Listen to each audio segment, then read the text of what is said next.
Welcome to another episode of OG55. We have a stacked panel today. Of course, we got the Italiano, but we also got the gentleman from the Bad Thoughts podcast, and we also have Slimer here today. It's an Ask Us Anything special OG55 Live.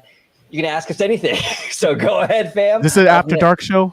Yeah, it's after dark. So cussing and all that is permitted, of course. So comment down below, comment your questions. Up next on OG55.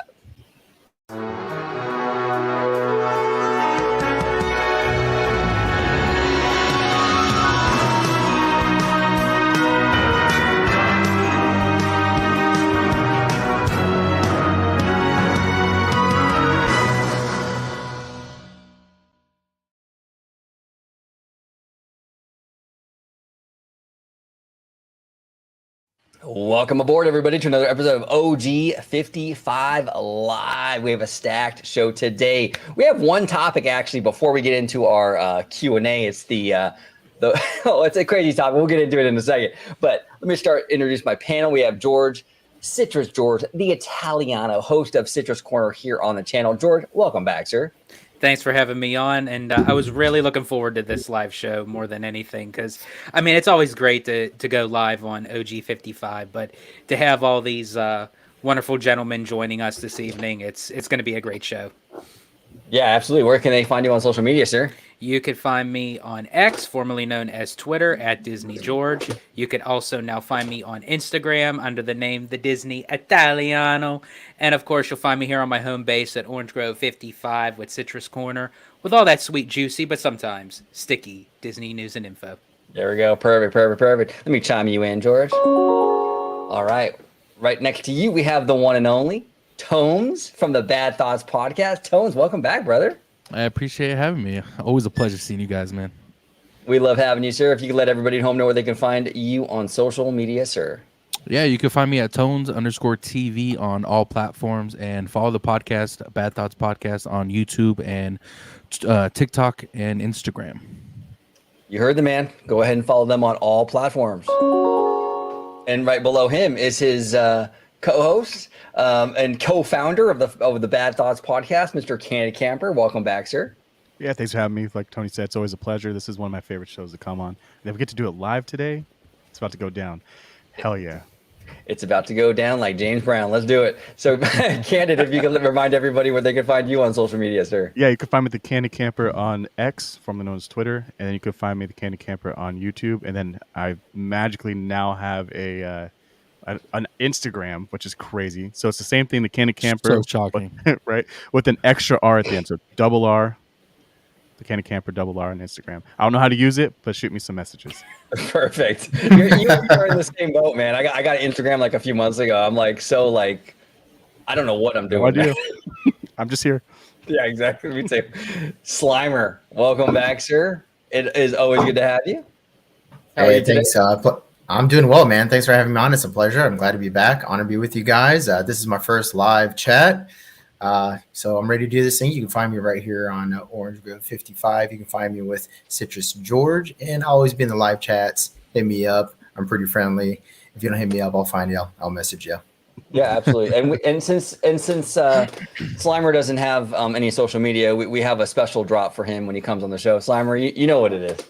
And all these dollars got commas that come with commas behind them. And all my slammers be slamming. And all my slammers be slamming. And all my slammers be slamming. And all my slammers be slamming. Welcome aboard, sir. Welcome aboard. Thank you. All right. So before we get into our Q&A, we have a lot of questions actually already. But before we get into our Q&A, I wanted to cover this one story. I think this is actually pretty interesting. Okay. So, whoa. Okay. So apparently You were holding that in the whole entire time, weren't you? Yeah, it's my roadcaster. I programmed it in, but I didn't realize the drop was. I didn't realize it kept going. Oh, we're starting off. We're starting off hot, man. Oh, yeah, really fresh. Really fresh. So it says here, Disney guests allegedly poop while waiting in line for rides. This is like the worst of the worst. Okay? This is the most shittiest topic I think we ever covered.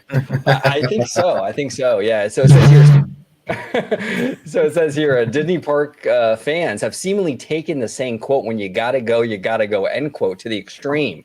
A Disney parks urban legend claiming that park guests poop while standing in line for rides is apparently true from the San Francisco gate.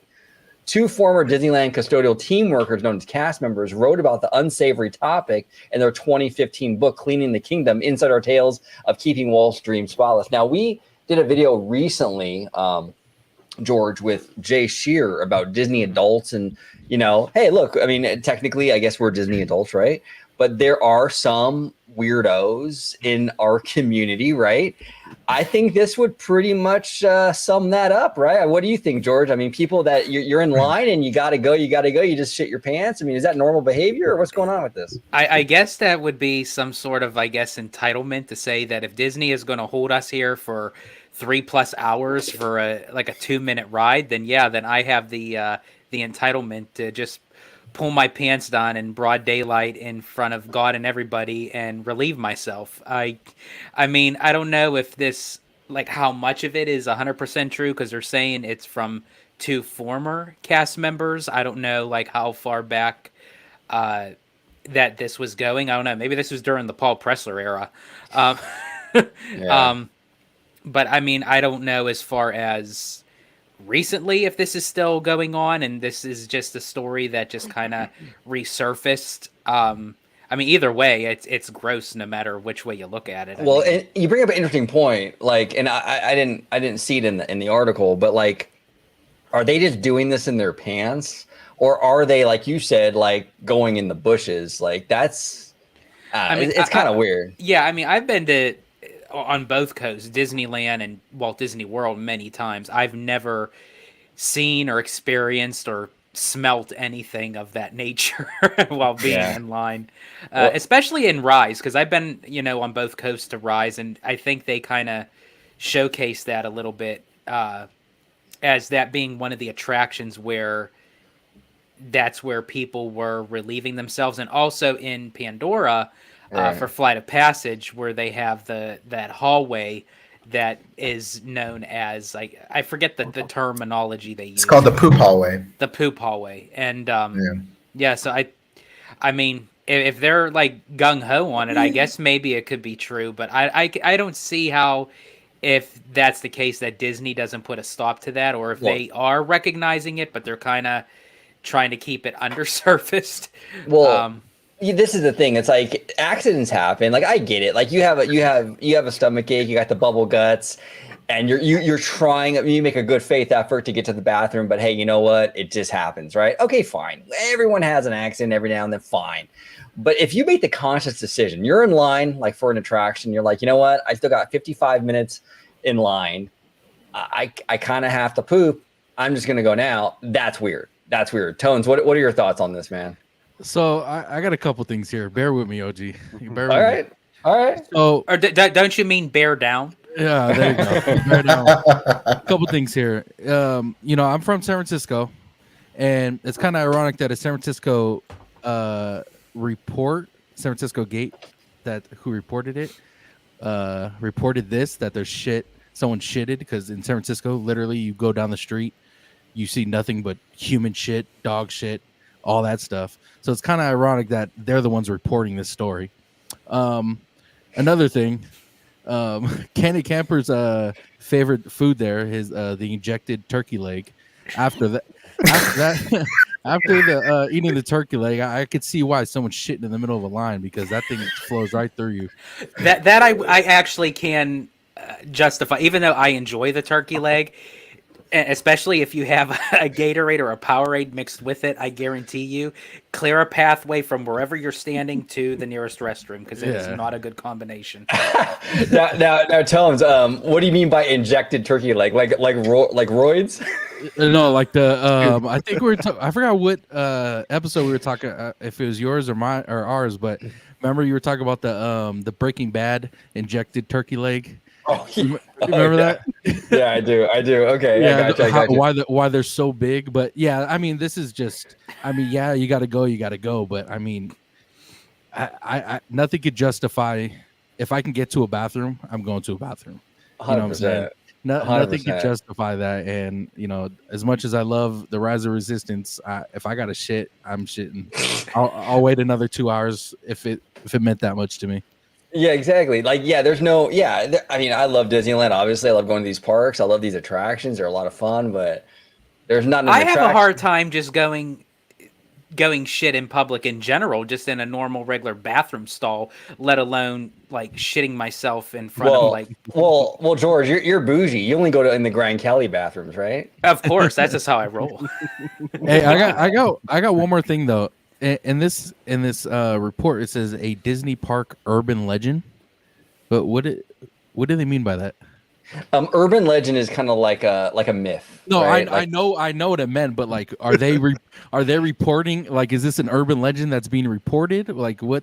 Or is it officially? Is there like, do we have official pictures of these poops? Yeah, well, or like a source. Like, I'm confused on this. Is there shirts being made? It's an urban legend that supposedly was confirmed by two different custodial cast members. So like these cast members are saying, yeah. I mean that's true. I mean it could be Now did they confirm it while they were still cast members, or did they confirm it after the fact that they're now titled ex-cast members? It says here that they describe how these instances have occurred all over the theme park, most notably in the standby queue for Indiana Jones Adventure at Disneyland. While standing in this particular queue, many guests think the restrooms are far away, but that isn't the case. Because Mondo ended up covering this story too from Five Fires, which shout out to Mondo and Danny, huge fans. But he has a cast member friend who works in custodial, which he mentions on his channel that he had spoken to, and this particular cast member hasn't noticed or seen any kind of differences in this whatever this is doing. It's got to be, if it happens maybe once in a blue moon. There's weirdos out there, and Disneyland gets millions of people every year. There's bound to be some weirdo that thinks that's a good idea. So, but I don't think it's a regular occurrence. But Candid, what are your thoughts, man? Yeah, I mean, first off, I want to see more evidence of this. So anybody that's watching this or watches this in the future, if you have pictures or any visual evidence of this, we need to send it. No, send it to him because I don't want to see that shit. Instagram, send it to him. I don't know about you, but I feel I feel like I'm like most humans, where I'm an adult and I know I need to shit before I go to a theme park for 12 hours. So I make sure I squeeze one out before I leave, so I don't have to go again. And on top of that, too, my body's like clockwork, dude. I know I'm going at. Wait, so you could basically shit on command? No, I have to go about like 8 o'clock to 9 o'clock. And the park usually opens 7 sometimes. So I'm fucked. Yeah. So I'll wake up extra 20 minutes early and shit there. I'll sit there and kind of like throw some water back and just get one out. But if I have to go, I mean, while I'm there, obviously I go. But anyways, either way, I will walk 2 miles back to my hotel to go take a shit. Even if I'm groundhogging from the fucking front gate, I'll still walk that 2 miles to get back. Can I just say that this is, I think, the best conversation I think we've ever had on OG55. Well, it's an important conversation, George. It is. And you know what's crazy? Now I know about the Grand Cali thing. I don't have to walk 2 miles anymore. That's why I love you guys, because you have all the greatest ideas, and this is the best show on the fucking planet. Because now I don't have to walk 2 miles of shit. But going back to it, last May when we went to Disney World with the kids, we were in line for Frozen. We had a fast pass or whatever they call it now, and you're not going to give one of those up because it's kind of hard to get. And we're sitting there, the ride breaks down, and we're there. Luckily, we got next to this like weird cast member door, and my kid's sitting there, and he's like, "I gotta go poo." I'm like, "Bro, come on!" Like, I'm the parent that asked if you had to go potty before we get on the rides, because I don't want this shit to happen. Thank you. I don't want this shit to happen, but this shit had to happen. So what my wife did, obviously, because there's 4 of us, get out of line. She actually knocked on that door and someone answered it and said, "Hey, my kid has to go to the bathroom." And they walked him to the cast member bathroom in the back because they had one, and let him go to the bathroom there. Nice. Figure your shit out. Don't on. shit on the fucking floor. Get out of line. And you know something crazy?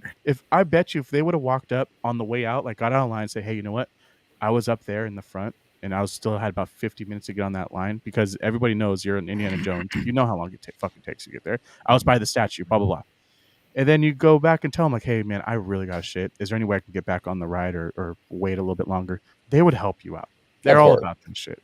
So Of there's no course. excuse to shit anywhere in public. If I ever see you shitting in front of my family, there's probably going to be a big talking to, and you're probably going to end up with a little blip on a radar somewhere and not be able to fucking, live in a house near a fucking school. Slimer, your thoughts before we wrap this topic up. Your thoughts on Sorry, I got a little crazy there. I'm feeling it now. Like I feel angry about people shitting on rides. Gross. All right. Well, so this topic might have just bought itself an extra 5 minutes. All right, I'm just going to say that right now. So I was actually in Pandora. I'm going to give you guys a little story here. Well, first and foremost, guys, we're not a third world country. All right, if you got to take a shit, go shit before you get on a ride. If the wait time says 75 minutes, and you're like, oh, I can hold it. No, you can't hold it. Okay, go do your business and then go jump in line. It's very simple. There's not a $5 million lottery prize at the end of that line. It's a 5-minute ride. All right. So nothing is worth shitting your pants for ever. But I was actually in line for a flight of passage, and right in the poop hallway, there was a family right behind me. It was like, mom, dad, 8 kids, typical, Disney World family. And it was in that really dark corner, right? Like that really dark hallway. And the kid's like, Dad, I got to go to the bathroom. And the dad says to the kid, go right over there. What? And the kid whips out his little wiener and he starts peeing in the hallway. And I'm watching this shit and I'm just like, what the fuck? No. So I'm not going to say anything, right? Because I don't want to instigate a fight. I'm not trying to get in, So I go all the way to the front. And mind you, this is like right before the bathroom. So we like turn the corner and boom, the bathroom's right there. I was like, are you kidding me? That's crazy. So we finally get to the cast member at the very front. And I say, hey, look, I want to let you know, I'm not going to tell you what family it was, but there was somebody that pissed in that dark hallway over there. Just want to let you know so that way somebody can go over there and clean it up. And she nonchalantly responds is, oh, yeah, that happens all the time. Like, I was like, are you kidding me? She's like, oh, yeah. She's like, it happens more often than you think. I was like, what? Wow. And she was like, yeah. She's like, when rides close down? I was like, yeah. She's like, half of it's because people poop on the rides. Oh my I was God. like, See, what? and I always hear giving people benefit of the doubt, like, oh, it's rare, it's once in a blue moon. And this cast member is telling you it's happening all the time. So if majority of the time when rides break down, it's because someone shit on the ride, then that means every single time I go on Radiator Springs Racers or Indiana Jones, I'm bringing sanitary wipes. Well, that's why I'm really careful too, though. Like in all seriousness, like when I go on like a ride, like any ride, I don't put my water bottle on the seat next to me. Good call, man. Good call. You just never know with these people. I mean, this is Shanghai behavior. The other day I was in Disney World and I got on the yellow monorail of all things. And when I get inside my cabin, it smells like pure piss. Like, forget diapers, George. It smelled like urine. It smelled fresh too. Yeah. And I was just like, are you kidding me? Like, what the hell? It happens, guys. I promise you it happens. Even the cast member. And it was funny because, WDWNT actually reported on this. And somebody in the comments was like, hey, I have Crohn's disease. There's no excuse for you to shit in line. So if somebody with Crohn's disease is telling you, there's no excuse, like, there's really no excuse. I mean, you have every opportunity to do it. So, like, please, guys, from one Disney fan to another, don't shit in the line. Don't let your kids shit in the line. If they're a shitter, put some fucking diapers on them. Exactly. Sorry, I only have this one show to get these drops out. How often am I going to use a fart drop? Oh, really? Crank them out, man. Crank them out. One more before we move on to our Q&A. There we go. All right, here we go. that one stewed a little. Yeah, it did. A little wet, that one. All right, so CSRS. Now, I love CSRS's questions. Historically, they have always provided really fantastic stuff in these Q&As. This is no exception. So CSRS is saying if Universal buys Warner Brothers and gets the DC rights for the Universal parks, are they more likely to base it off of hypothetical DC universe or just the comics? What are your thoughts on that? Go ahead, Ken. I'll start with you first. I want to take this one because I think this is a great question. First off, with the Warner Brother things, I hope the U.S. gets Warner Brothers involved because they have so many good cartoons that Universal needs. Like we need to stop with the Life of Pets. We need to stop with the Minions. If they get this, dude, you got everything on this stand. You got all this Hanna-Barbera stuff. You got Scooby-Doo. And I know they already work, like there's already some Warner Brother rides and stuff out overseas. But I think that's been great. Also, what I would hope would happen is that they use the DC rights. I think they'd more go with the comics because they can always turn Island of Adventures and just literally overlay all those rides into DC comic. I think it could work somehow. There has to be something out there that would be green for the Hulk. You know how that works. But I kind of think they'll go that route. I think they're going to do it too. I think they can pull it off. They have the money right now, and I think it'll be great. I think they should go that route as far as like with the DC comics, because I feel like the DC in the comic way, it stands the test of time. Like no matter which way you spin it, it'll always just be that traditionalized comic style for DC. Where if you go more of the live action, like film based, DC's been kind of all over the place with that, and to kind of just stick, and this is what Star Wars is doing. You know, when you stick to just one specific time frame, then you don't have a whole lot to go with. So I think if they were to go with DC and to kind of get themselves not into that same rut, I agree with you, Candid. They should stick with the comics. So let me ask you this, George. If they go DC, do you think they'll somehow get those rights back? Disney will get the rights back from Universal for Marvel. For Marvel, or on that side of the, I feel like there would be negotiations that would be taken forth, and I think that would be Disney's golden opportunity. If what would be given, you think? We think they would have to give a portion of something they have from the Fox acquisitions? I think Universal would probably want something in return to just hand over the full rights to Marvel. So yeah, I think in some odd shape or form, I don't know exactly what, but I think that would be probably the best bet for Disney to give something up. I think it would just be for something of the IP that they can't really use. I think it would just be money. I think that if Universal already has another IP lined up like DC, I think Universal would just negotiate a dollar amount. Yeah, and Disney doesn't have anything of theirs right now either. Like, you know how like they don't have some kind of weird tie-in to any Universal monsters or anything that they would really need. I don't think so. It's the other way around. Like Disney has a lot. Like Disney has even Simpsons now over in Universal Parks. You know, but they're making merchandise money. Oh, they're making money. You know, speaking of merchant. Oh, did we just say money? We did. Oh, we said money. Oh, okay. Yeah, I was hoping for it. I planted that one. There we go.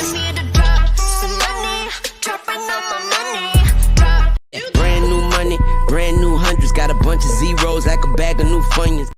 There we go. Thank you, Simon. I appreciate that, sir. But if you can go ahead and continue, sir. Well, what I was saying was I was in the Japanese pavilion the other day. You know what they had in there? They had Nintendo merchandise. Oh, that's interesting. Yeah, they had Mario, Kirby. I put it in the drive, but yeah, they had Nintendo merchandise, and I was like, "What is it? What is happening?" So it looks like they do have some rights to merchandise some Nintendo stuff, and it might be it could be that there's a third party company running that store inside the Japan pavilion, and maybe they have the licensing rights to put that stuff in there. But with Cedar having the majority rights of Six Flags now. And Six Flags has the licensing for DC because, the DC brand is in the Six Flags parks. Universal, they would have to rip those licensing rights away from Cedar. Do you guys think that Cedar would give that up? Oh, that's interesting. Yeah, you're right, because now Cedar and Six Flags, they just merged. A big, massive merger. I mean, this is going to change the park industry now, I think, for sure. Massive company. Or is it just a straight merge? Cedar bought. Yeah, Cedar has the majority share. Oh, they have the majority share? Cedar, not Six. And remember, OG, you were saying, you're like, man, I hope Cedar has the majority share. They do. Good. Nice. And then I believe their CEO is the one that's going to run this new company, right? Mm-hmm. Cedar Fair CEO? I hope so, man. Because the Six Flags CEO isn't great. I mean, he's terrible, actually, so. Yeah, they go through people faster than Ezra Miller. Speaking of, wouldn't it be kind of weird to be like, hey, you guys want to go ride the Ezra Miller Flash ride? Yeah, that'd be weird. Yeah, I don't think that's going to happen. Considering how that movie did in the box office. Did you guys like that movie at all? You know, I sat through it one time. It was okay. The baby shower scene. I was like, what are they doing with this? You know, OG, I'm just gonna just say it like it is. It was fucking shit. it was. I don't think it was good, but I mean, I don't think it was good, but I don't think it was horrible. Yeah, Like it wasn't good in whatsoever. A lot of those Horrible. films. I mean, I was always a Marvel guy to begin with. I mean, I did enjoy the DC comics and the cartoons and everything, but like of what they did with the live actions, I just could not wrap my head around. I liked everything up to Zack Snyder's. Actually, I love Zack Snyder's Justice League. I think that's one of the best comic book movies of all time. But everything that Zack Snyder touched, Wonder Woman, the first one, was really good. Yeah. I think the biggest mistake that they did was deviating from Zack Snyder's vision. They should have just let him do his thing. I agree. Just let it. He had 5 movies planned out. He was going to end with Justice League 1, 2, and they cut it short because they weren't making $1 billion per movie, which is kind of ridiculous. I mean, they had high expectations, and that's fair to have high expectations. But they were essentially trying to do what Marvel was doing when Marvel was already like a good 8 to 10 years in. Right. But they wanted immediate results, and because they didn't get immediate results, they were just like, Well, and Slimer, you bring up a great point. I mean, that's really, I think that was really the issue with DC or Warner Brothers in particular, is that they didn't have the patience to really flesh out and earn that cinematic universe. They wanted to jump right into like Batman versus Superman, all this other stuff. It's like, you got to earn that. Like Marvel, they did the Captain America movie, they did the Thor movie. They built it up. They got you invested. So by the time the Avengers hit, it was like, oh man, I got to see this, Yeah. So for how many times that DC is kind of hitting this reset button over and over again, do you think fans are just going to get like not even really invested in it anymore? I think the characters are very, very popular. I mean, to be quite honest with you, I mean, Batman and Superman, I mean, technically they're even more popular than the Marvel stuff. I think that if they can just hit the right formula with these movies, maybe James Gunn can figure that out with Superman. I think there's money there. I think people love the characters. I just think that the movies being made just haven't. That's what I mean. Like, as so many attempts just for a film. Like when they say, "Okay, here comes another Batman film. Here comes another Superman film," that fans are just like, "Oh, here we go again." So, do you think that the money would not be made just because people are saying, "You know what? I don't want to even attempt to try to do this again." Well, I can tell you, which really isn't fair, because if James Gunn can pull this off, right, then unfortunately, because of everybody else's mistakes prior to him, then he's getting the short end of the stick. Personally, I'm checked out, man. Like, when Henry Cavill came back and announced that he was coming back as Superman, I love Henry Cavill as Superman, dude. I think he's the best thing since sliced bread. I love Christopher Reeve too, but Christopher Reeve is also a product of his time. So like, this whole like, oh, Christopher Reeve's the best ever. I understand that. Like, he definitely set the bar. But they had a good thing going with Henry Cavill. They didn't even get to Man of Steel 2 within a decade. Yeah. So that just shows how dysfunctional the studio is. But personally, I'm checked out, man. I loved everybody they cast. They had a perfect cast. Zack Snyder is he does awesome work, man. And the fact that they didn't let him finish his vision and then reset from there. I think a lot of people are checked out. I mean, there's a lot of people that still want to see the James Gunn universe, but for me, nah. I'm more interested in Ghostbusters. What do you think, Tonez? And to top that off, they're gonna recast Jason Momoa as a different DC character, which is totally are you serious? Yeah, so he's no longer gonna be Aquaman. He's going to be Lobo. Yes, Lobo. He's gonna be casted as Lobo. So they're going a direction that is just going to confuse everyone. We're not going to know which. Yeah, it's just they did with Chris Evans though. I mean, it's okay. See, but this goes back to the original statement. This is why if Universal does anything with DC, stick to the comics. It's just plain simple. But let me say this though, real quick.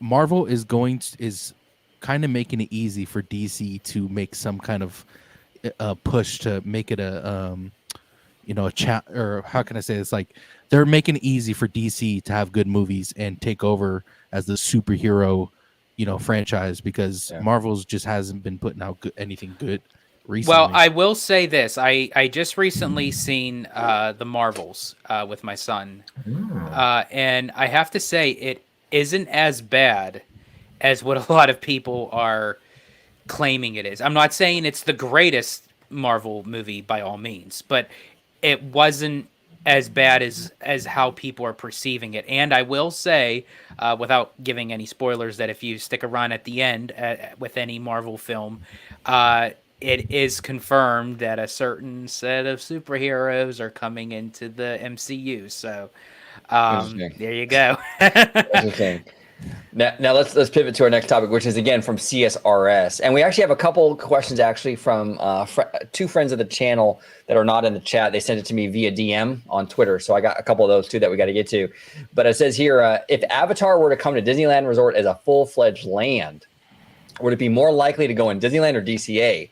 Mike's chat appears to think it's going to go into DCA, replacing Hollywoodland. Okay, I gotta say this. No.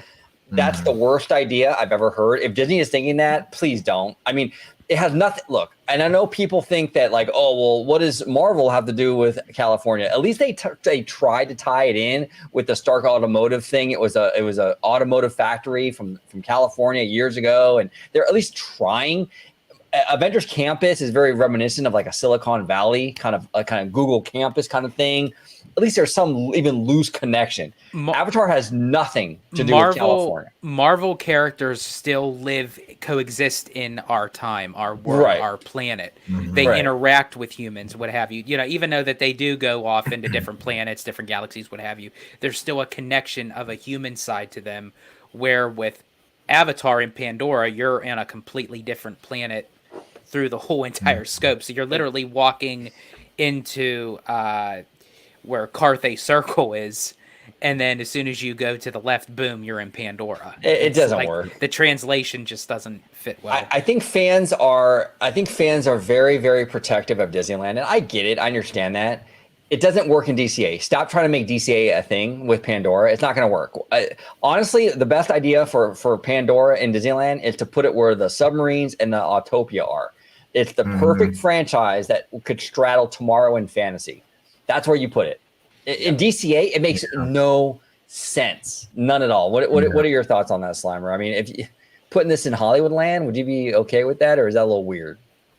No, I think thematically it's a bad match. I mean, George likes to elucidate how Wakanda blends, science and nature and how they can synthesize and, all that. Pandora kind of, what's nice about Pandora is that it kind of splits the line between fantasy and science fiction. Right. So putting it between Tomorrowland and Fantasyland over Disneyland it just makes sense. You know what I mean? Like it bridges the two lands in a nice, convenient way.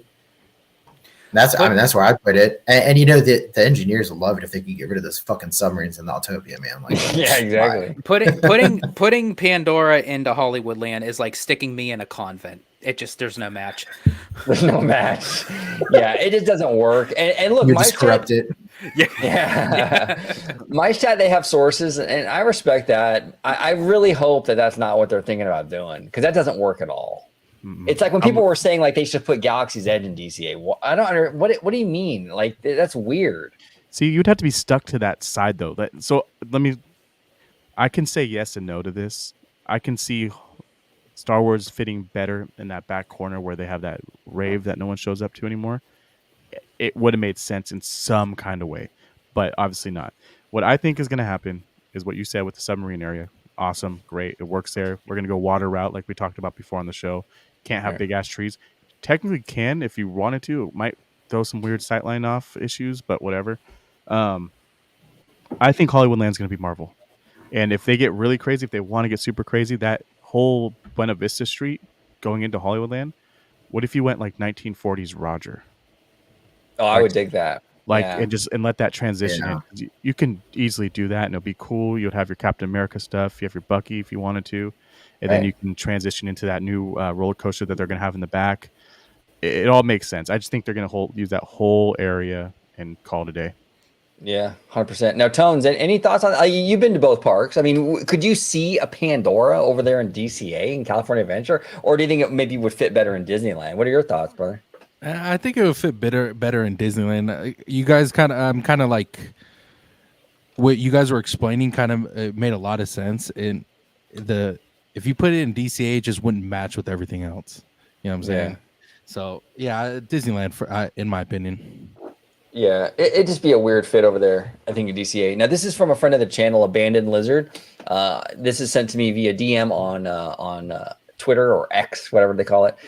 He says here, what are your thoughts on Disney deciding to make Deadpool 3 the only MCU film in 2024? He goes on to say, I think it is a good choice because it helps mitigate MCU fatigue, and it makes Deadpool 3 feel more like the highly anticipated event of 2024. That could be the next R-rated film and the first Disney MCU film in a long time to make $1 billion worldwide, especially with Hugh Jackman's Wolverine and some other Fox Marvel Universe characters being in there, and this film being important to the MCU's multiverse saga and leading up to the Avengers Secret Wars. But what do you think, Tonez? I'll start with you. I mean, you're a Marvel guy. Like, what are your thoughts on this? Do you think it was a good idea to make Deadpool 3 the only MCU film of 2024? Yes, I mean, obviously, we kind of, believe we kind of all agree that they're just shoving a lot of movies out, TV shows out, and it's just kind of an overload of movies and stuff, content, if you will. Deadpool is not going to be. Not only is it going to be rated R, it was confirmed yesterday that Deadpool 3 and 3 other movies are confirmed to be rated R as well. So I kind of like that aspect of a rated R film, just because like Blade for sure is. I don't think it would be. I think nowadays seeing that movie rated R is going to make it even better. Deadpool, it kind of has that edgy, edgy factor to him, which everyone loves, and I think it being rated R is going to be an amazing movie. I hope it's an amazing movie. But yes, I mean, I don't mind it being the only one, just because of all the stuff that's been coming out. Kind of give us, a little bit of time to register it and see how we like it. But yeah, I have no problem with it being the only MCU film in 2024. 100% Tonez. And actually, I don't know if everyone at home or anyone on the panel watches Josh from Den of Nerds, but he was making a tweet. He made a tweet yesterday, actually, about, Marvel. And he wasn't referring to Deadpool 3. I want to make that very clear. But he was saying that Marvel needs to stop like delaying movies and start like canceling stuff, because like Tonez was saying, they're kind of saturating the market and they're releasing so much stuff. And some of the stuff, a lot of the stuff is not really resonating, like the Marvels. Yeah. I mean, some people like it, but really it's going to flop this weekend. She-Hulk is another one. Seems like a lot of these movies are like DSG initiatives from like, Vanguard and BlackRock. Yeah, exactly. And they should be canceling a lot of this stuff. Now, Deadpool 3 is it's money in the bank. I think that's going to be very successful. I think in this particular circumstance, I think putting it in 2024 is a good idea. But for lots of other stuff, it's like, some of this other stuff, they could be canceling this, because what you don't want to do, I understand Disney's mentality, right? Okay, well, this thing has already been filmed. We got to release it. But the problem with this particular franchise, is that the MCU is so interconnected that when you start releasing content that isn't hitting, you start to damage the brand. So in this quest to like, okay, release it and make something out of it, you're damaging the overall brand in the process, and that's not good for something like Marvel, because these aren't individual, really standalone things, So it's tough. What are your thoughts, George? Yeah, I think this is a great strategy moving forward, and I'm glad that they actually notice this and recognize it, and they're actually admitting to the fact that if Disney was to do this, or Marvel would do this, then they understand their mistakes that they are trying to fix. Because again, I think by releasing all this content at once, one after the other, Marvel hit a pinnacle point where it was like cannibalizing everything. So it was like, when you're releasing so much and you can only have so much time in a day to watch something, and you're trying to put the puzzle pieces together, well, this goes with this, and you have to watch this before that, or you have to go back and rewatch something to understand the current stuff. It's like, it's just so much. It's like, just give us like a straight story narrative moving forward without needing all this extra in between stuff that's unnecessary.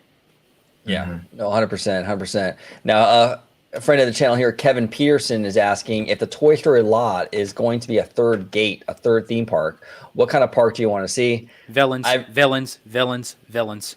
Go ahead, George. Now, you want a villain? Sorry. You want a villains park? You want an all villains park? I would just do all villains. Like I'm even gung ho about a villain section that would just be as part of an expansion of Disneyland or even beyond Big Thunder at Magic Kingdom. But I mean, if they were to try to come up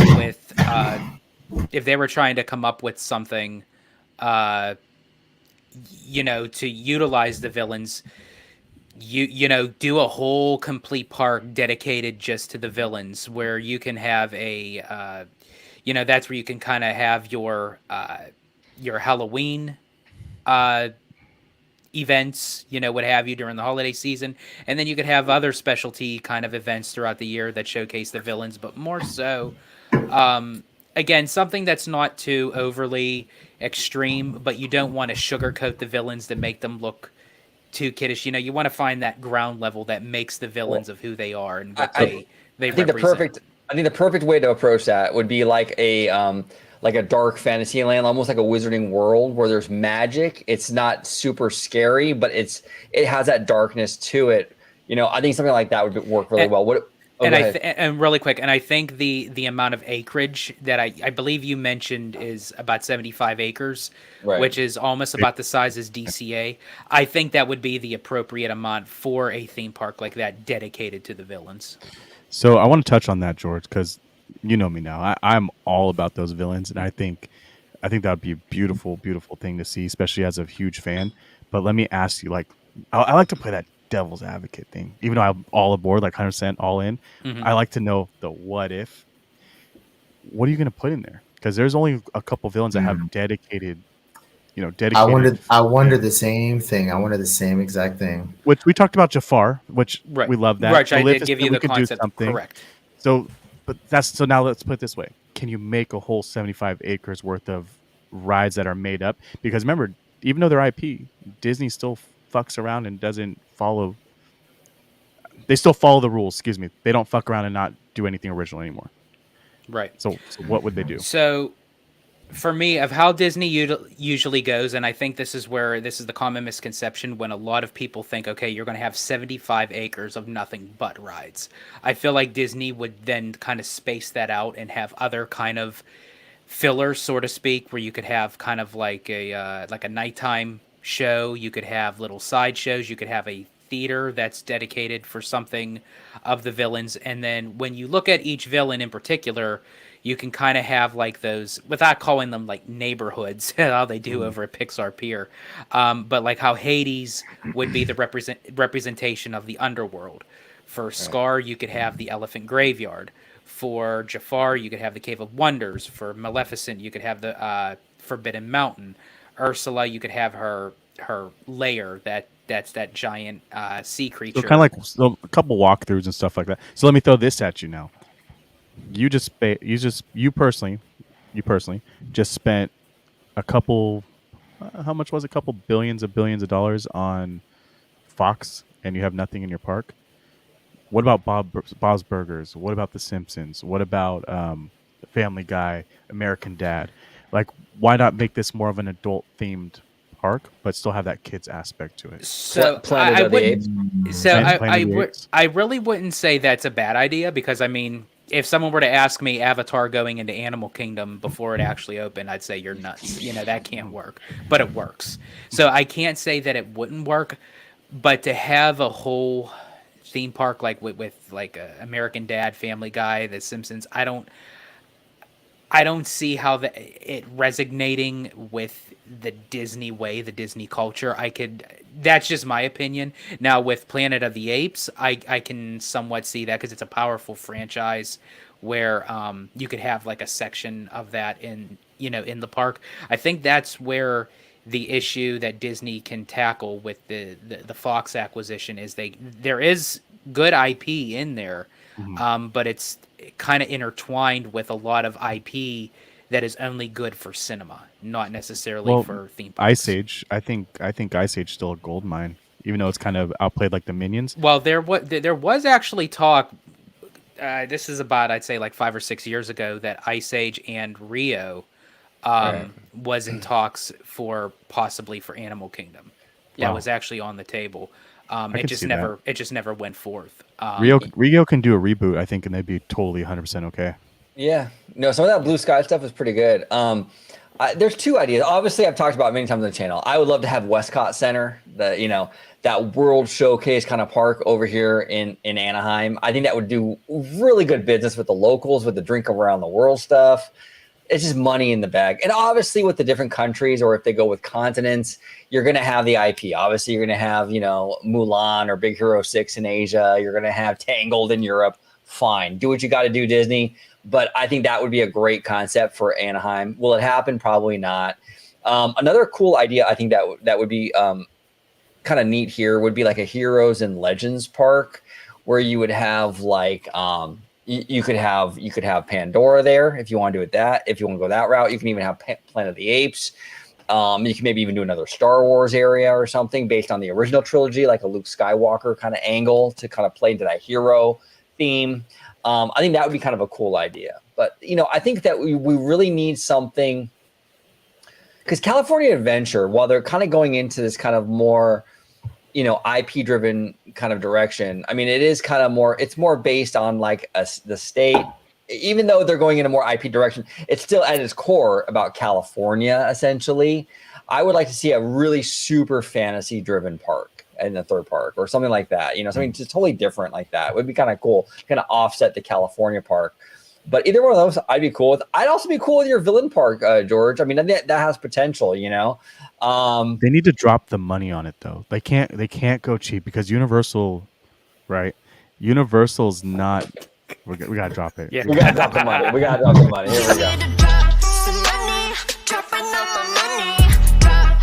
Brand new money, brand new hundreds, got a bunch of zeros like a bag of new funyuns. I'm sorry, I can't get enough of that booty shake. Oh, you can't get enough of it, huh, George? Yeah.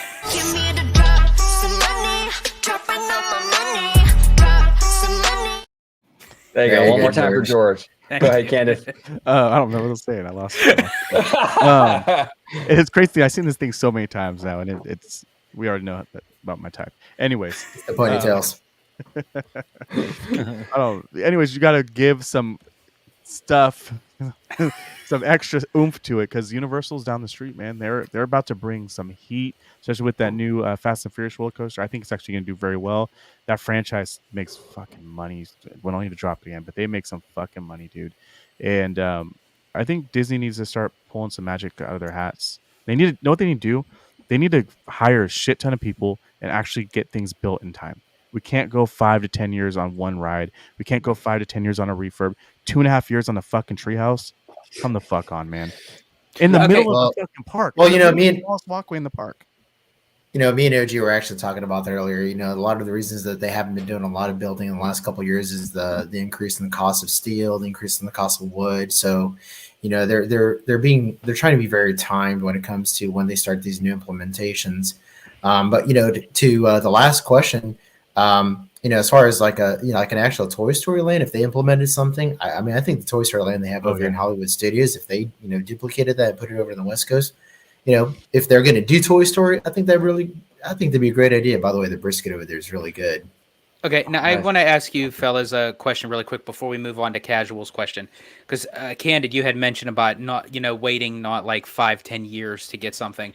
OG and I recently did a video on that turbocharge kind of comment with from the quarterly earnings and what have you, of saying a lot of people were kind of misconstrued with that notion of thinking that we're not going to get anything within the first half of the 10-year for the $60 billion investment, and it's only going to be the back end where it's more so we're still going to get stuff intertwined in there, but the bigger end of it is because it's going to take time to actually build that. And what's your take on that? Like when you heard that and you kind of like read that graph and what have you, like, was that your initial reaction of how they were perceiving that, or did you take it in a completely different direction? Who's that for? Who's that for? Oh, that's for all of you. Whoever wants to chime in. I only have a little bit on that because I didn't read the article, but I do want to touch base with I'm glad that Anaheim. This is the first time I'm ever you're gonna hear this from me as a Disney fan. I'm glad Anaheim said no to that fucking hotel. That would have been a waste of money just because they needed to build it to use some of that money.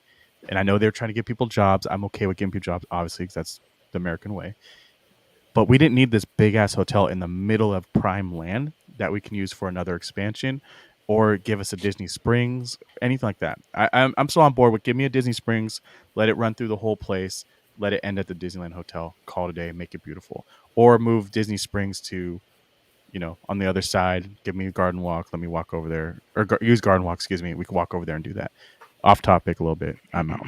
Sorry. How I feel. Yeah, no, absolutely. Yeah, it's interesting too. It's like that hotel. I don't want a $650 a night a hotel, dude. I can't afford that. I'm paying $700 to get in your damn park. Yeah, I know, and I think that they're going in that direction. I think that, like, okay, for example, the Pixar Place Hotel, right? That's like a value hotel, and that thing is even like super expensive. Yeah. This is where we're going, and I don't even think the Pixar Place Hotel is a long-term thing for Disney. I think it's a short-term fix. I think that's a 10-year plan for them. Yep. I think they're going to get rid of that thing because that's right where the DCA expansion pad is for Disneyland Forward. Yeah. So, what are your thoughts on that Disneyland Forward initiative, Tonez? No, I'm just kidding. I'm just putting you on the spot, buddy. I was about to say, dude, I have no clue. George, what was your question, man? What was the question that you posed to Candid Camper?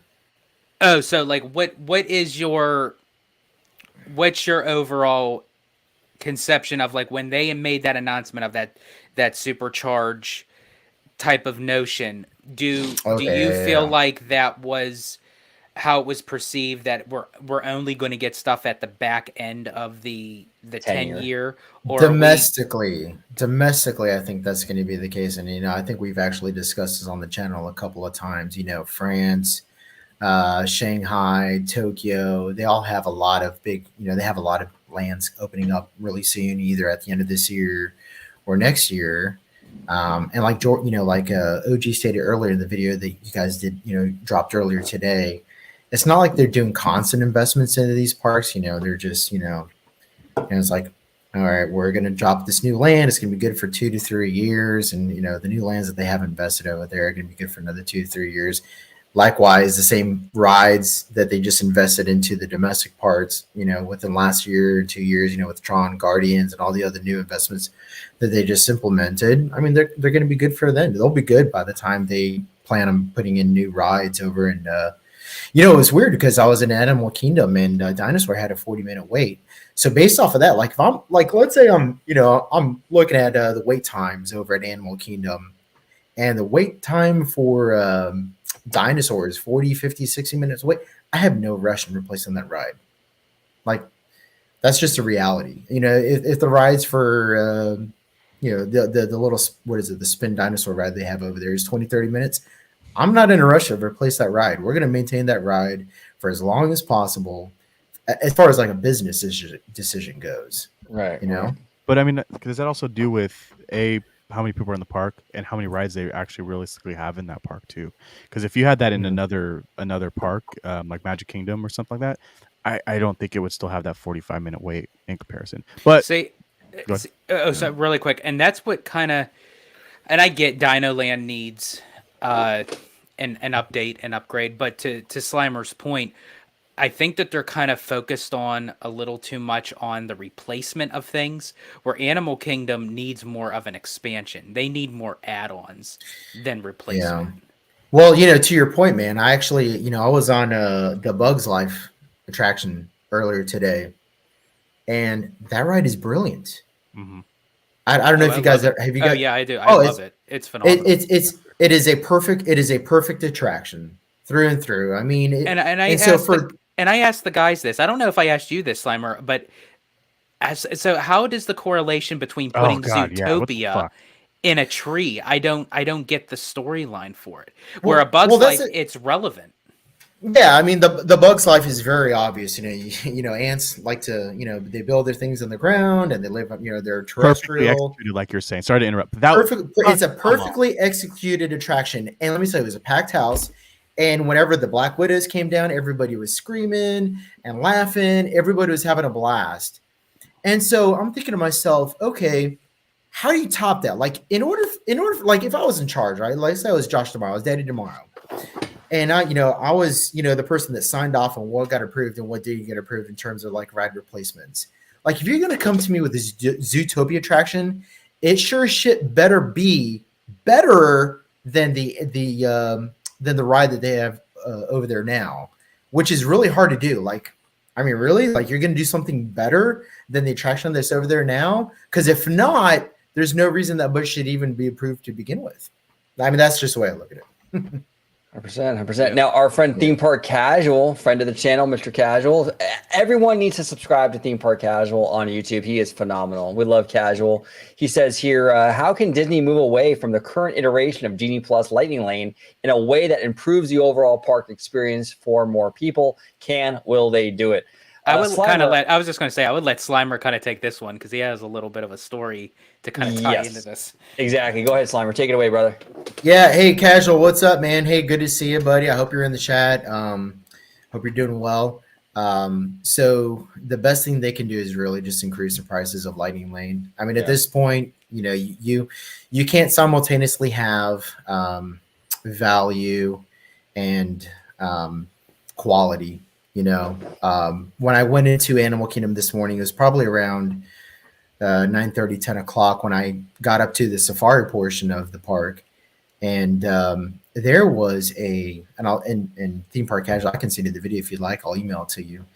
But the Lightning Lane line was 200 feet out from the entrance of the attraction, while the standby line there was nobody there.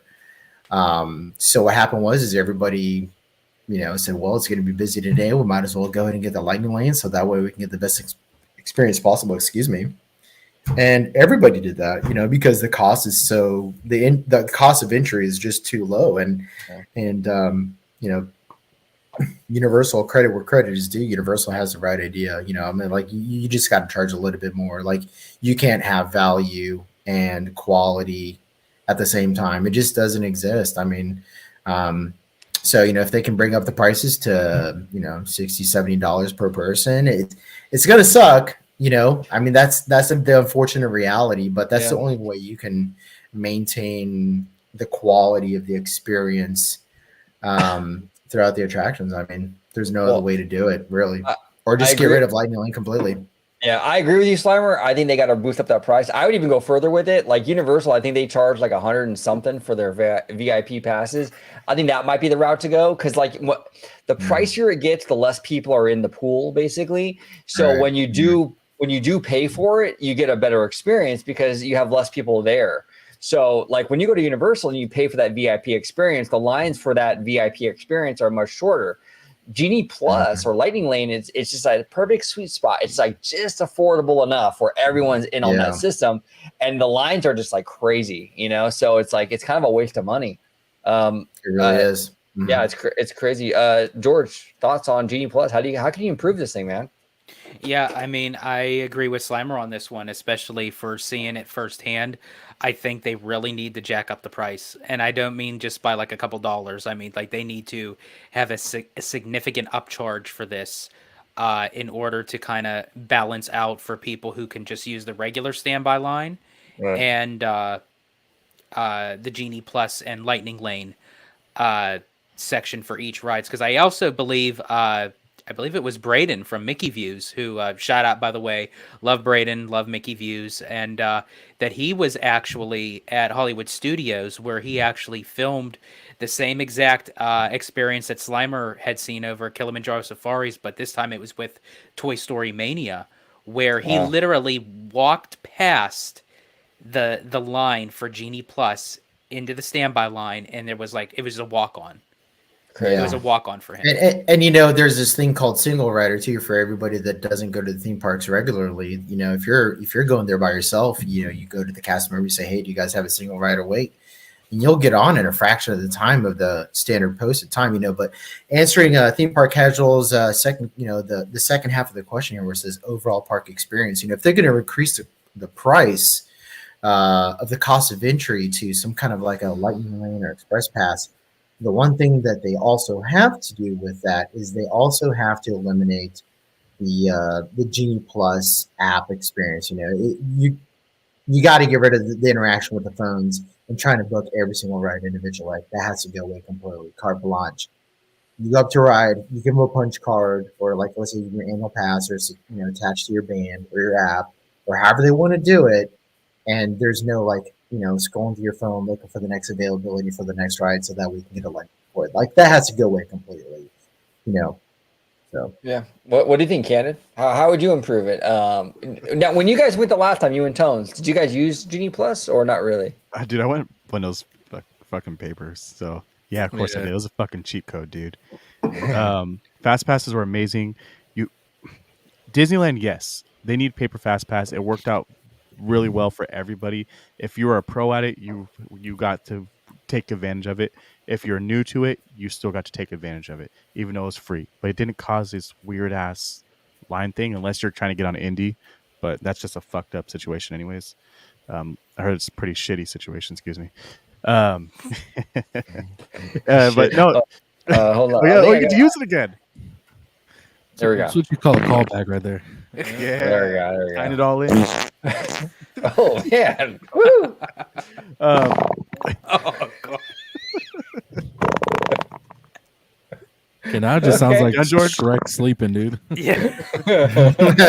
now it's a party. There we go. There we go. In Disney World when I went in May, I still felt like a pro using it. I got on everything, and it was just fantastic. It was very cheap for my whole family to get that shit, and I agree.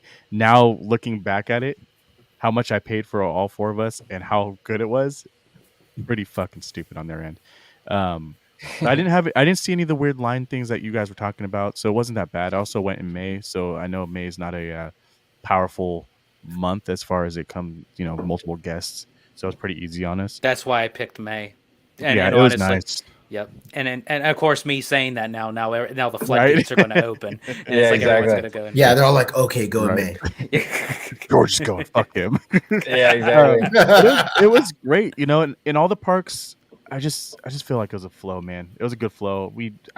I told you guys this before. That was probably one of the best, luckiest trips I've ever gotten to any theme park, because it was 15 minutes maximum. Unless Guardians of the Galaxy was the longest one. Actually, it was 30 minutes.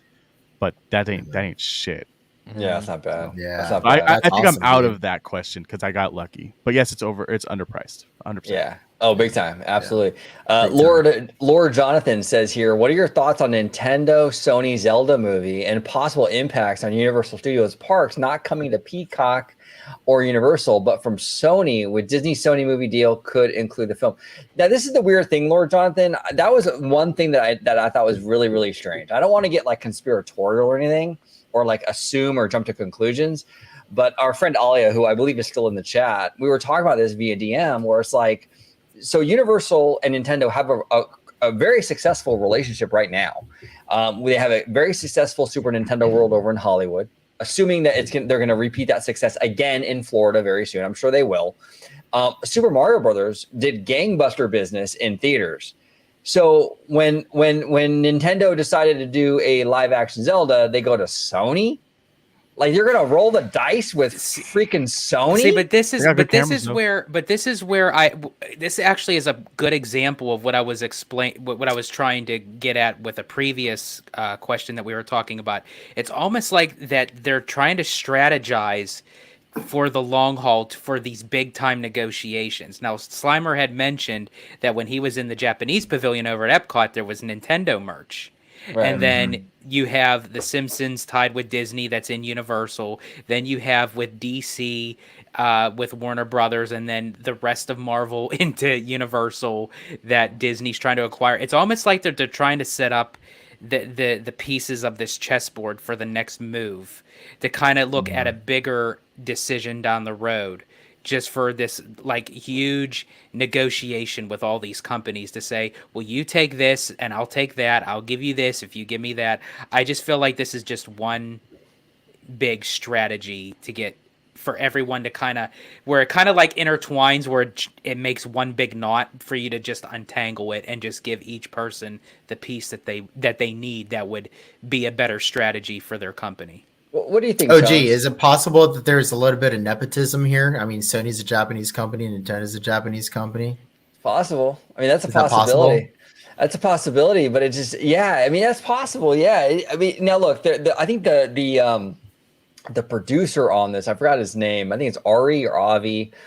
He's been working on this project for a real long time. I saw that Nintendo spoke about that, saying that this guy's been on the project for a real long time.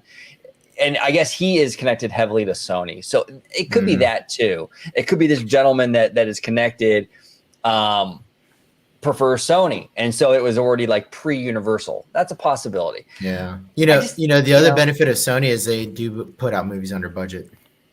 Right. Exactly. Yeah. Exactly. Very budgeted. And they've done a good job with the Spider-Man, the animated stuff. So we'll see. Tones, Also, what do you think?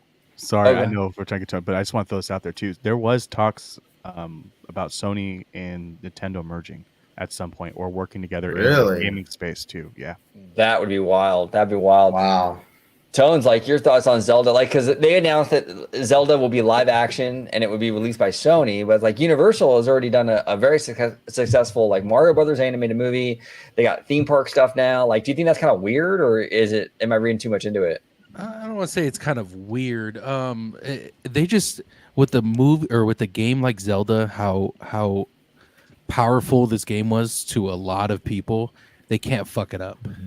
They can't fuck up a live action like they've done multiple times. I'm not saying Sony has fucked it up, but live actions in general, people have screwed up, and they can't mess this up because this game was that iconic. It was, probably still a lot of people's favorite game.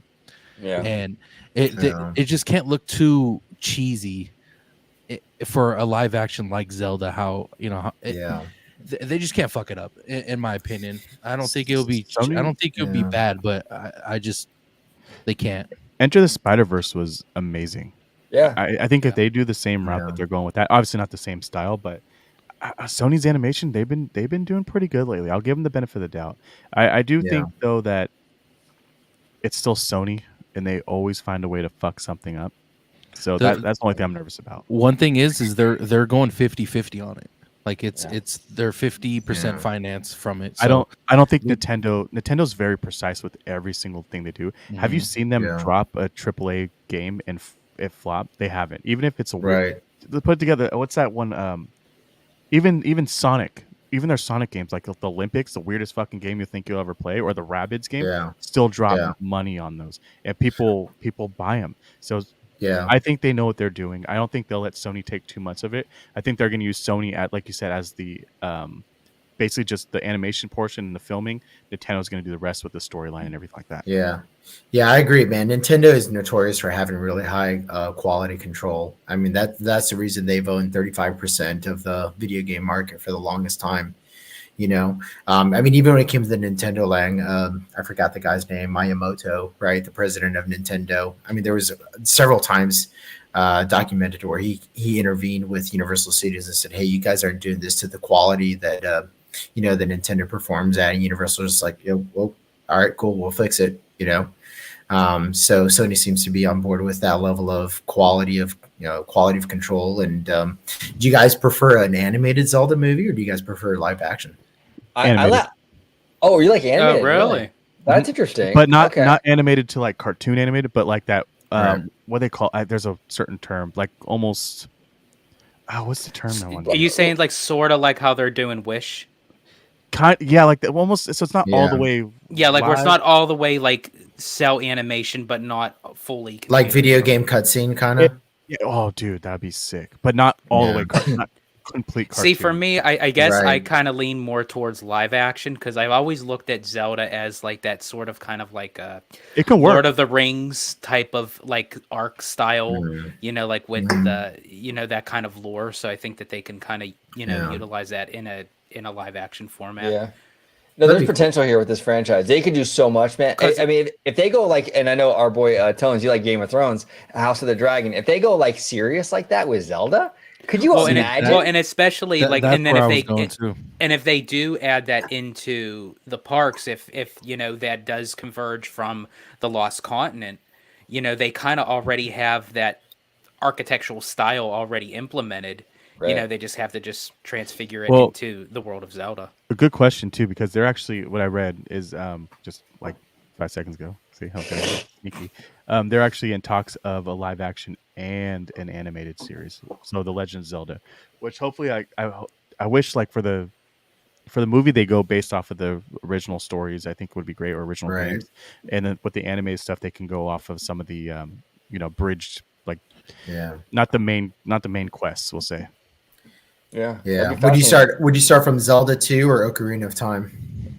Ocarina of Time. It doesn't. Yeah. You could of pull. course. They Of can pull off course. Breath of the Wild like right now, and I think that would just resonate with a lot of people still. Yeah. True.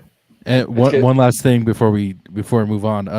Candid Sure. brought up the Into the Spider-Verse. The same person, who, Avi Arad, I think that's his name. He produced Into the Spider-Verse, and he's producing this as well. So Oh, then money, gold. Ah. We're good. I'm okay. There we now. go. Perfect. we're good. Yeah. Set. Yeah, that's the dude. That's the dude I was talking about, Tones. That was like heavily tied to Sony. That's probably why Nintendo's going with Sony. Is because of this guy. Yeah, Yep. and I Yeah. think, and once again, I think with Spideyverse thing, there was no balls dropped on that, and I think Marvel had, or Disney had, a big say in that too. Because if you look at Morbius and Venom, I don't think Disney had really any ties to those, right? It was just kind yeah, of only he Sony. also Right. produced Venom Right. too. Oh, did he? Well, shit. Yeah, I actually liked Venom.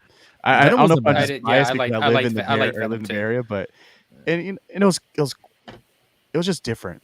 Let's put it that way. It was different. It was better than all the bullshit. It wasn't actually like Marvel to me, even though it was Marvel. It was just its own fucking Right. thing. Which It's is like Marvel Dark. yeah, Yeah. exactly. Yep, 100%. Now we have this guy named Candid Camper. Who's this guy that's- right here? that's Candid Yeah. Camper. Huh, Some that's Got a new This interesting. logo, guy, by the yeah. way. 49ers Nice. fan or some New shit. logo. No, I've been Candid seeing him Cam- in the chat. He's been posting all kinds of questions and shit. Weird shit. So Candid Camper with the awesome new logo here says Adventureland Treehouse, but why inspired by Swiss Family? My theory on that is kind of a way that Disney can kind of like have it all ways. So what they want to do is they want to play to the nostalgia of all the Disney nerds, like, oh, see Swiss Family Robinson, but they don't want to completely like marry themselves to Swiss Family Robinson.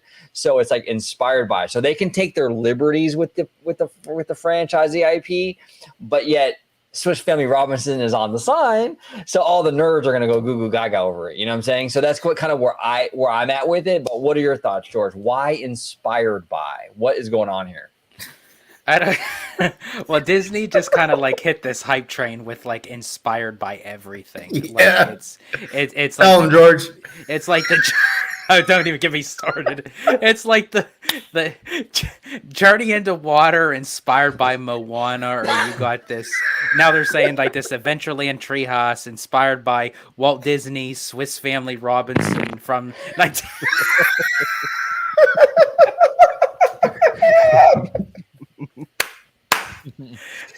I mean, I am glad that they're like out of everything that they can incorporate Walt Disney's name into, which I'm glad. I love to see Walt incorporated, but you have to actually add his name into a title that's like 50 fucking feet long that you have to like read the whole thing from left to right to actually see his name.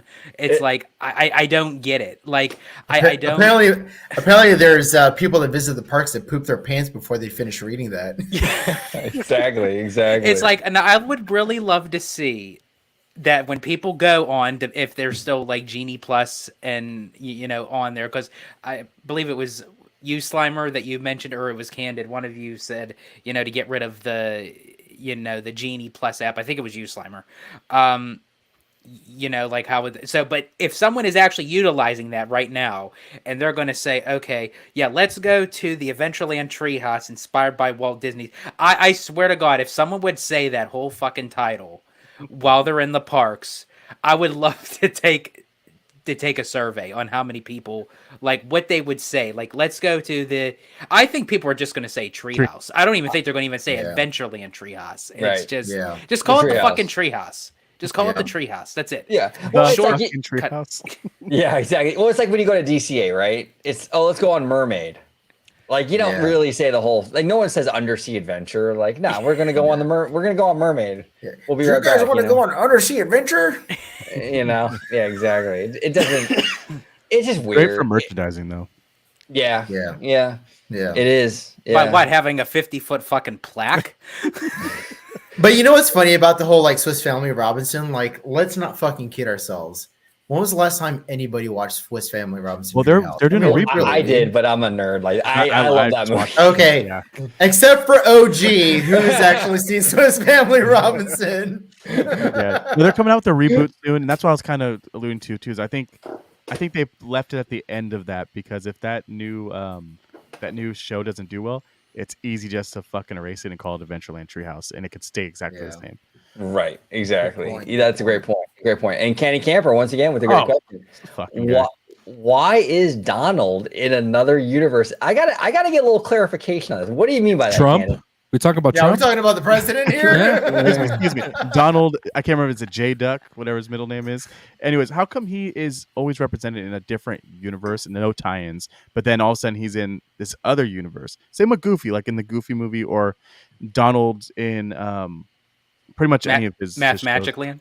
Yeah, there you go. Yeah, pretty much anything else, he's always there, and they're all ducks, like what's it, Darkwing Duck, all that had their own little fucking world. No Mickey, but all of a sudden now they're all best friends. How's this work? Oh, I see what you're saying. Okay, so what you're saying is just to kind of get a little like wrap my head around it. Like, okay, you know what? I get what he's saying, and because I get it, I need to actually have another drink for that. I understand now. So okay, so what you're saying is like, why are the ducks like separated from everybody else? Like, why are they in their own little duckverse, right? Yes, Duckverse, nice. The duckverse. Enter the Duckverse. The DCU, the Duckverse Cinematic Universe. Yeah, no, I don't know. That's interesting. That's very, very interesting. I'm not really sure because you're right. They're like he's friends with Mickey though, right? But like ever since the 90s though, they seem to like compartmentalize this stuff. And everyone's ducks. Goofy movie, everyone's a dog. But then you have Mickey Mouse and everybody's everything. You don't run into any other kind of type of animal in those other movies except for ducks and dogs. Well, I have to push a little bit on the Goofy movie because that Mickey and Donald actually make a cameo in a Goofy movie, and Pete's a fucking cat. So it's like I don't like. So where does that like even fall? Now is in a Goofy movie is Pete's wife a dog? She is. I don't know, but she's thick, dude. Did you see thick?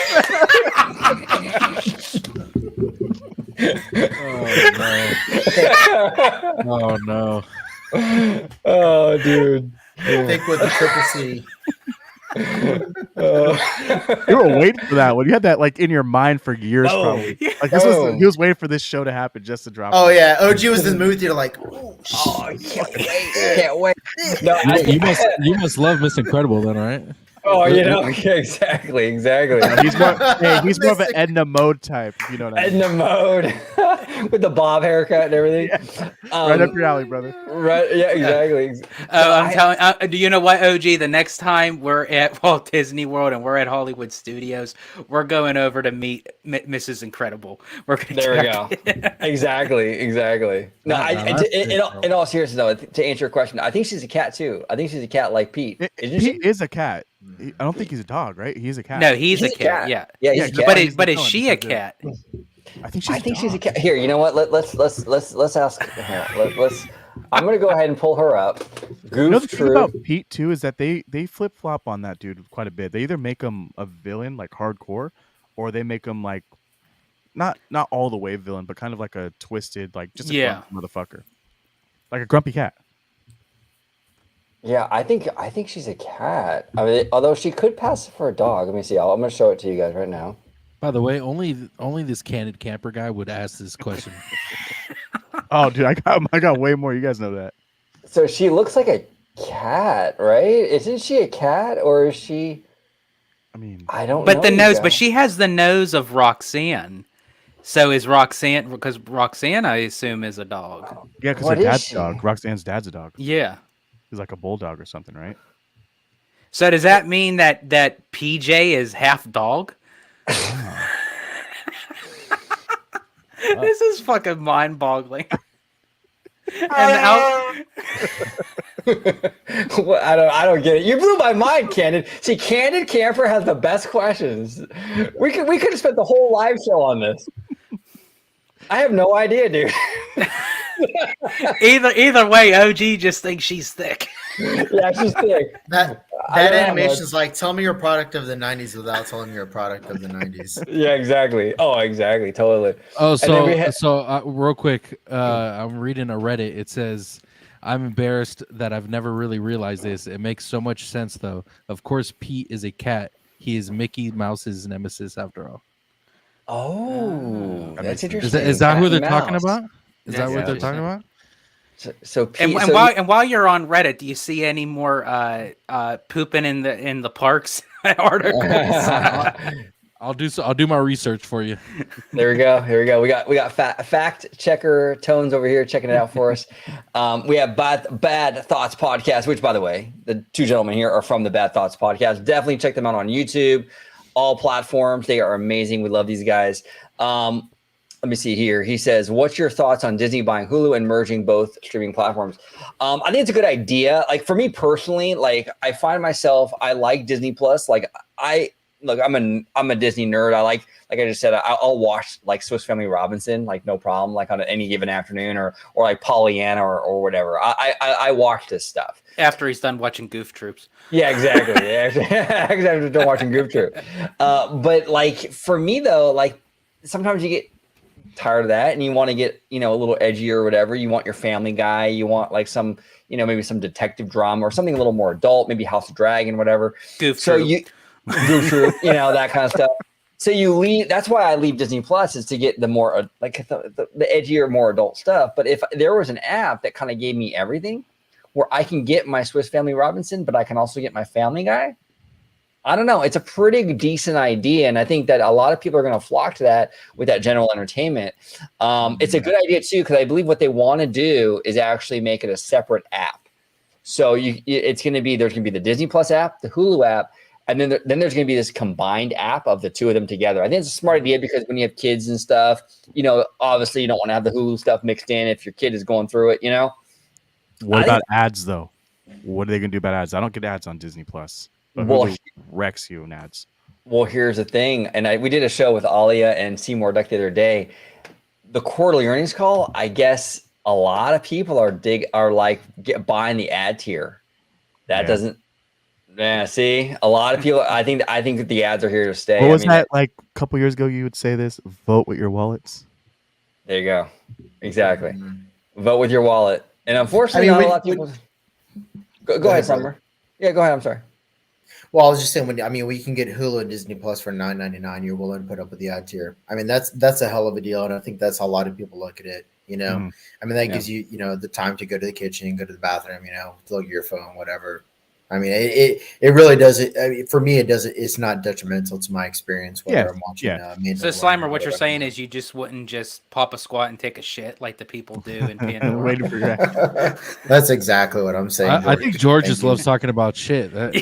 There might be something. It might have been him. It might have been him. He's like, here's the proof, bitches. Citrus George, more like shitrus George.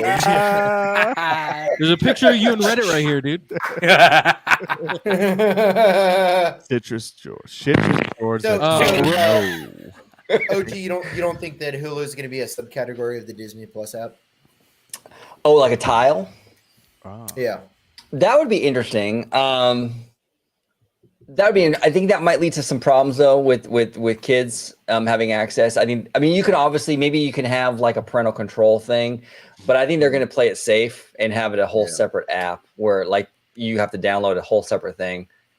Because I can see that leading to problems like, parents saying like, well, I didn't know that I had to set my parental controls to keep the Hulu tile off of this. And I can see it leading to issues. So I think they'll have a whole separate thing that you have to physically download to actually get that. So there's no confusion. We'll see. So you don't think it would be like where they would have the tile in Disney Plus, but as soon as you click the Hulu, it would bring up a whole nother set of a login. So it's like a transport, so to speak. So the tile was there, but you would have to re-log into the Hulu account. That makes sense. That would work actually. That would prevent that issue. That's a good idea, George. Very good idea.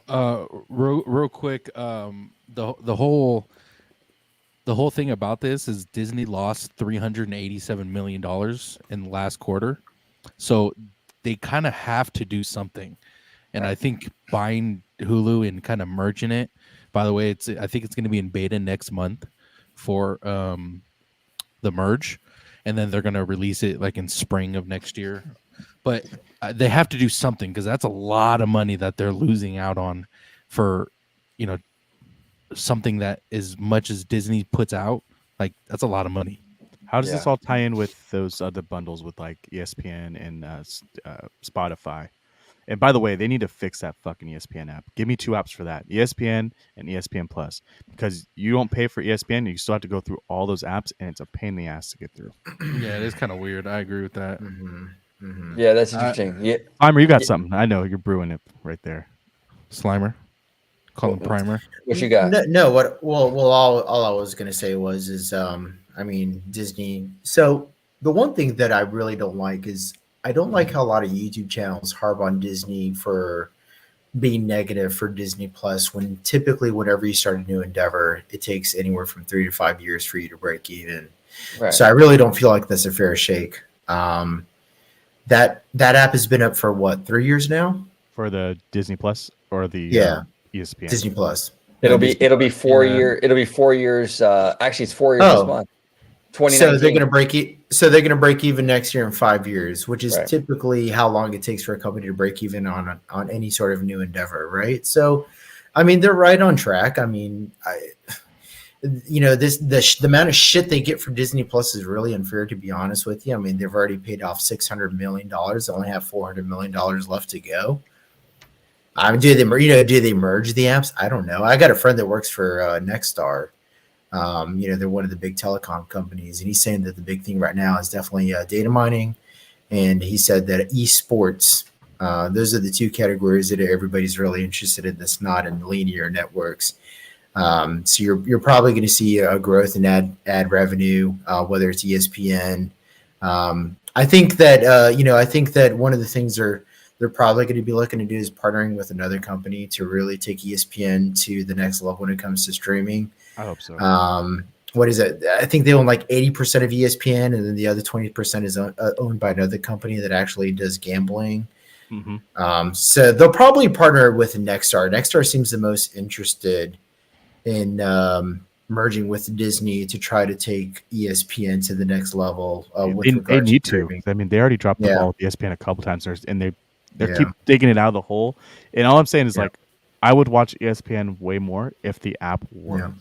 And it's always something. It's always an issue with it, and it's sad because it's not cheap, and they keep raising. And ESPN had to fire a lot of people last year or earlier this year. They fired like people who've been there for 30, 40 years, dude. Mm-hmm. So that they're losing out on a lot of money as well.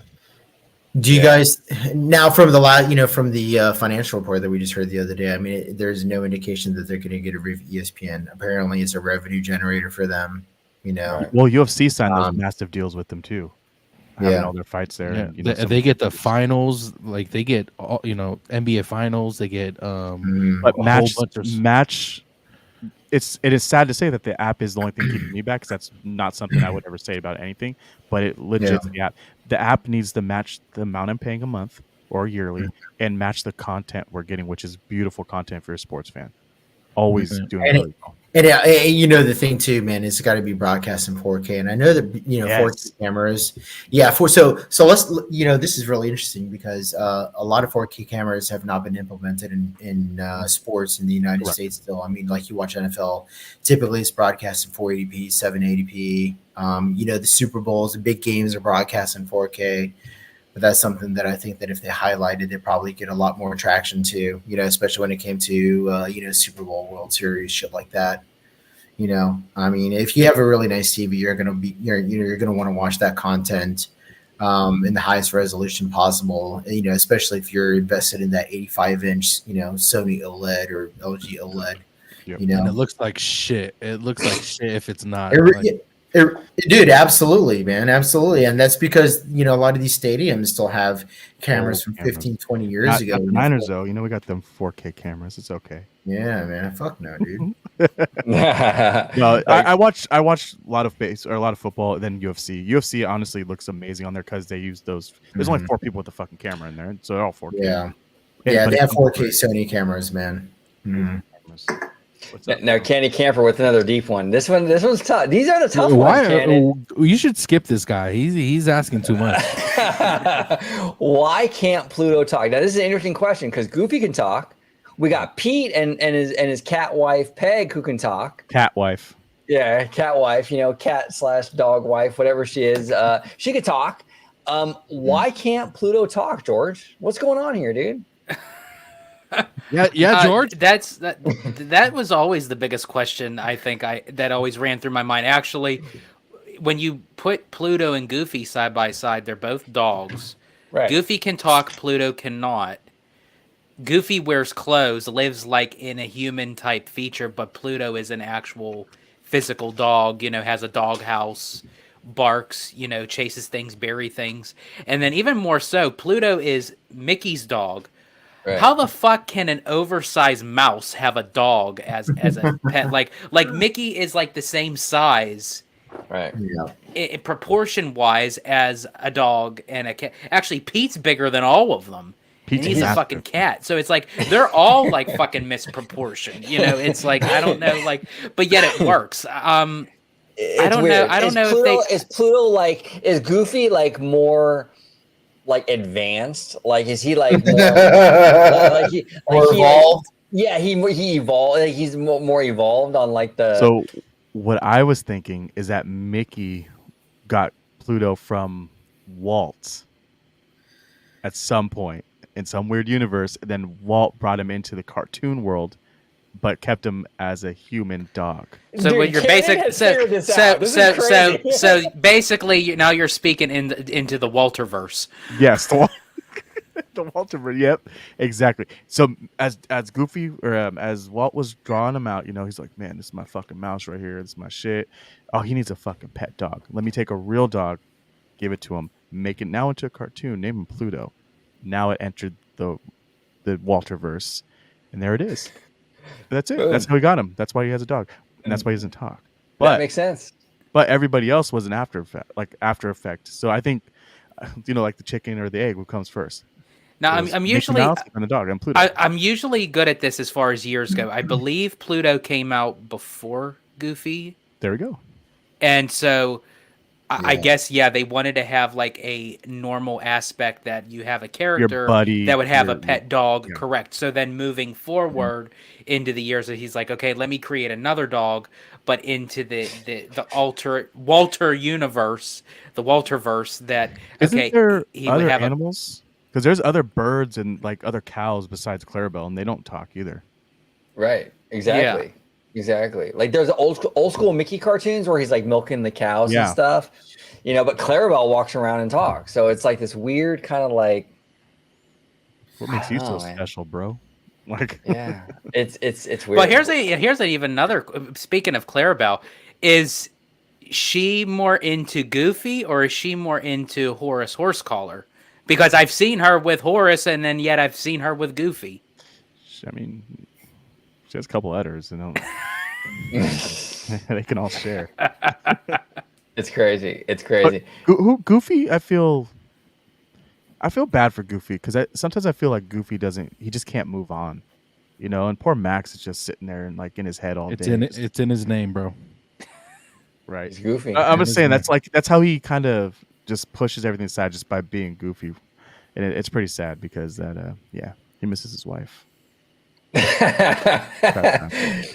So our next question is from the second star. Why don't we have OG55 merch with an OG silhouette with a shirt reading "The taller the For hair, the real? closer the wall"? That would be That's a great idea. question, bro. That's Great question. That's really good. It's a really good question. That would be a great one. I should add that to the Teespring OG55 store. That'd be And that'd be right great. at the tip, and then right at the tip of your hair point, there's the star. Just sits Yeah. right in the center. We're You also know? gonna need some sriracha merch too. Oh. Yes, we will. George. OG, Yeah. I'm gonna need an Orange Grove 55 shirt that's Florida friendly for when I'm in the parks. Just There you go. FYI. Florida friendly. Exactly. Okay, we can do that. Yeah, We can I'll definitely make that. pay for it, man. Obviously, I'm gonna pay for it, but I need something Florida friendly. White says Orange Grove on it. You can't wear black around here, man. You kidding me, dude? Exactly. Too hot. Okay. Well, I made that mistake when I went. I'm telling you, Florida. Well, weather, man. OG did too. I think you wore black. You wore black on the island, and it just went right through you. I wore white on the island. Was Actually. it white? I thought it was white. black. Yeah, it was white, and I got Ah. sunburned through the freaking shirt, dude. Fuck. Through the shirt. I'm like, this is crazy. Hey, Absolutely crazy. do you get tanned in shade too?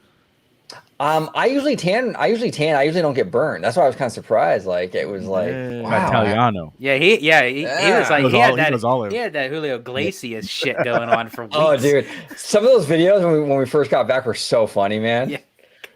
Like, he's like walking around the park saying, like, for all the girls I've loved before. exactly. So our next comment here is from the Dodd Adventures, longtime friend of the channel, long time friend of the channel. Good to see you guys. What's up, Dodd? Yeah, Dodd is in the house. It says here in Avatar Flight of Passage, it was happening more than you think a few years ago. Oh, he's talking about the poop. So Disney added the bathroom in the middle of the line. Overall, it's a very dark line with lots of corners. Yeah, man. I mean, this is like, I did not know this was like a thing, like a major thing over there. Like, who does this? Who are these people? This is crazy. Alessio Pasquale here says, how's it going, OG? Good to see you and your crew on your show. Oh, it's good to have you, Alessio. Actually, Alessio was the question earlier about Deadpool. That was the same gentleman. Gotcha. Okay. And we have a friend of the channel, Alia. We love Alia. She says here, poop in the hallway. So connected to what Dodd Adventure said. Yikes. Yeah, it's just disgusting. I mean, people just really need to stop with all that. It's pretty gross. Jude Kerman here says thoughts and hopes on the King Thanos e-ticket. George, the Avengers e-ticket with King Thanos. So it was actually kind of funny. I was having this conversation with my son when we were walking back home after seeing the Marvels. Well, obviously, you know, we're getting that type of the ride system now where it's supposed to start on land and then segue into a flying motion or what have you. That's like the vehicle that they're going with. As far as I know, that they're still kind of leaning towards King Thanos, but I don't know as far as by the time this is done, are we going to get a whole nother kind of different storyline? I mean, how relevant really is Thanos now at this point? I mean, are people still even interested in Thanos? I mean, I think that the way that they just keep on beating around the bush, and I get it, you know, with the pandy and the shutdown and what have you, I get it. It delayed it big time, and Disney had to do what they had to do. They had to temporarily shelve it. But I mean, I feel like they're just going to have to kind of move on out of the notion with Thanos. If they have to create keep the ride system that they're going to do. I think that's pretty badass to kind of have two ride systems in one, where you start off like on the ground and then they give you that sensation of flying, you know, moving forward. But I think as far as the storyline itself with King Thanos, I think is pretty much dead in the water for me. Yeah, that's interesting, George. Yeah, I think you might be onto something with that, George. I think the MCU right now is in big time flux. We're seeing it this weekend in real time with the Marvels not doing well. Obviously, we got the whole two different areas, though. Not trying to cut you off, but oh, a ride in a park, I still think would do monsters versus a shitty movie in the Marvel universe. Not trying to say other movies. I don't think they talk like you think they do. Look at Guardians. That's true. That's Guardians true. is a big hit, and don't get me wrong, the movies were great, but the last one was decent, mediocre. It still did well when they opened it up, the ride. There's a lot of validity to that, because if they opened up an Indiana Jones ride in Animal Kingdom, I can tell you that thing would be fucking bananas, man. Like, I mean, the movie fucking flopped. Okay, whatever. But now I have Indiana, like George, this is your favorite ride in Disneyland, right? It is. Yeah, it's my favorite ride. If they open up an Indiana Jones, you kidding me? Star Wars. 115-minute waits all day long, dude. Yeah, it's I mean, don't get me wrong. I think even if they do still stick with the King Thanos and, you know, it's a badass ride, I think you're going to have those normies that just won't give a shit. They just want a great ride, just, you know, to be able to do something. I think just for me, like with me being an in-depth type of nerd and kind of follow this, I just feel like just the overall aesthetics of just saying, hey, Thanos is going to be the threat of this ride. I don't see the relevance of him anymore. Thanos is just, I don't know. And I see that I get what you're saying. I just don't think that. I think if you had 10 people in a room and you gave them 3 different Marvel Universe villains, I think Thanos is still going to get that majority vote, even 10 years from now. It's just he is very iconic, and what he did for the cinematic universe, what we needed. I just don't see anybody else doing it. Can you throw Red Skull in there? I think he can do shit. No. I don't Yeah, think Red Skull true. would do shit. And he was we needed him for a lot of this stuff too, and I just don't see it happening. Or what's the other dude with the fucking staff, with the crystal he had? I can't remember his name. Ronan or something. Yeah, right? Ronan. Yeah. The fuck's Ronan? Can't remember his name. He's not a Thanos. Candid Camper, it'd be really cool if they actually had an animated Thanos, man. Like an animatronic, an animatronic. Oh, dude. That'd be dope. Just to that thing. Oh yeah, to the and I'm talking about an audio animatronic to the level of the Navi and Navi River Journey. Yeah, if they had something like that, man, that'd be amazing. That'd be great. That'd have a big draw. I agree. And that's all you need, because that's what Disney does. They'll just put one giant animatronic in there. It'll be Yeah. A showcase of wishes here says, "Hello, ladies and gentlemen." Hello there. What up? Okay. Hey, who's the lady? Chat. Yeah, people in exactly. chat? Exactly. In the chat, yeah. Sam Chat here says Disney Plus and Hulu are merging in the US. Do you think ESPN Plus and Disney Plus should also merge? Now, I'm not a sports person. Candid and Tonez, what do you think? Separate. Keep them separate. But just give me an ESPN app and an ESPN Plus app. Okay. ESPN Offer both options. Yep. Yeah. Real quick, ESPN has a lot of sports contracts when they broadcast college football, college basketball, MLB, like all the above. They have too many games going on the app to be able to put that on Disney Plus with all the movies and shows and stuff. Soccer, it wouldn't work. It's crazy. Yeah, it wouldn't work whatsoever. Or football. 100%. Now, I just want to say we are going to stop at the 2-hour mark, which is in about 20 minutes. So I don't know if we're going to get through all the questions, but it's George is on the East Coast and stuff, so we got to just be cognizant of the time and everything. So we're going to get through as many as we can, but just want to let everybody know. Mr. Sam Chat here says, number 2, should Disney have made the Star Wars sequel trilogy using George Lucas's story treatments, or were they right to discard them? See, I think that, Sam, it's easy, like in hindsight, for fans to be like, well, they should have done George's plan. The issue, though, is that a lot of George's plans, fans didn't like that either. Yeah, that's it. It's, there was a lot. I'm old enough to remember how much shit he got for the prequels, and so it just... I think the original Star Wars was like the lightning in a bottle. Like you couldn't have a perfect set trilogy, and it feels like that everyone, when they think of Star Wars, they have to relate it. Well, it has to be as good as episodes 4, 5, and 6. They have to kind of like go back, and it's like it has to be that pristine, where I feel like they have to kind of let their minds kind of loose a little bit to say, okay, well, it's not the originals. It's, you kind of nothing can be the originals. Like having that kind of mindset of something being that good, but I'm saying, that's what fans are expecting. Yeah. It's like whenever they think of Star Wars, it's like it has to be just as good. Where it's exactly, Tonez. It's not where it's going to be on that caliber. It'll never touch it ever again. Yeah. Nope. Well, and to that point, George, a lot of what makes the original so good is also nostalgia. If you go back and watch the originals and you go watch a modern movie, the cinematography is not as good. I'm talking about the originals. I'm talking about the originals. The cinematography is not as good. Cinematography has advanced over the last 40 freaking years. Acting is better. Graphics are better. There's so much better. There's so many things that are better about the new movies. But Sam Chat, a lot of the screenplays that George created for the sequel trilogy were actually used in the sequel trilogy. Luke Skywalker was a hermit. That was George Lucas' concept, and he was training a female Jedi. So there you go. And I'm not the hugest Star Wars fan, and everyone knows that by now. Not a word. Right. But looking at the old ones and what you're saying, Slimers, you're absolutely right.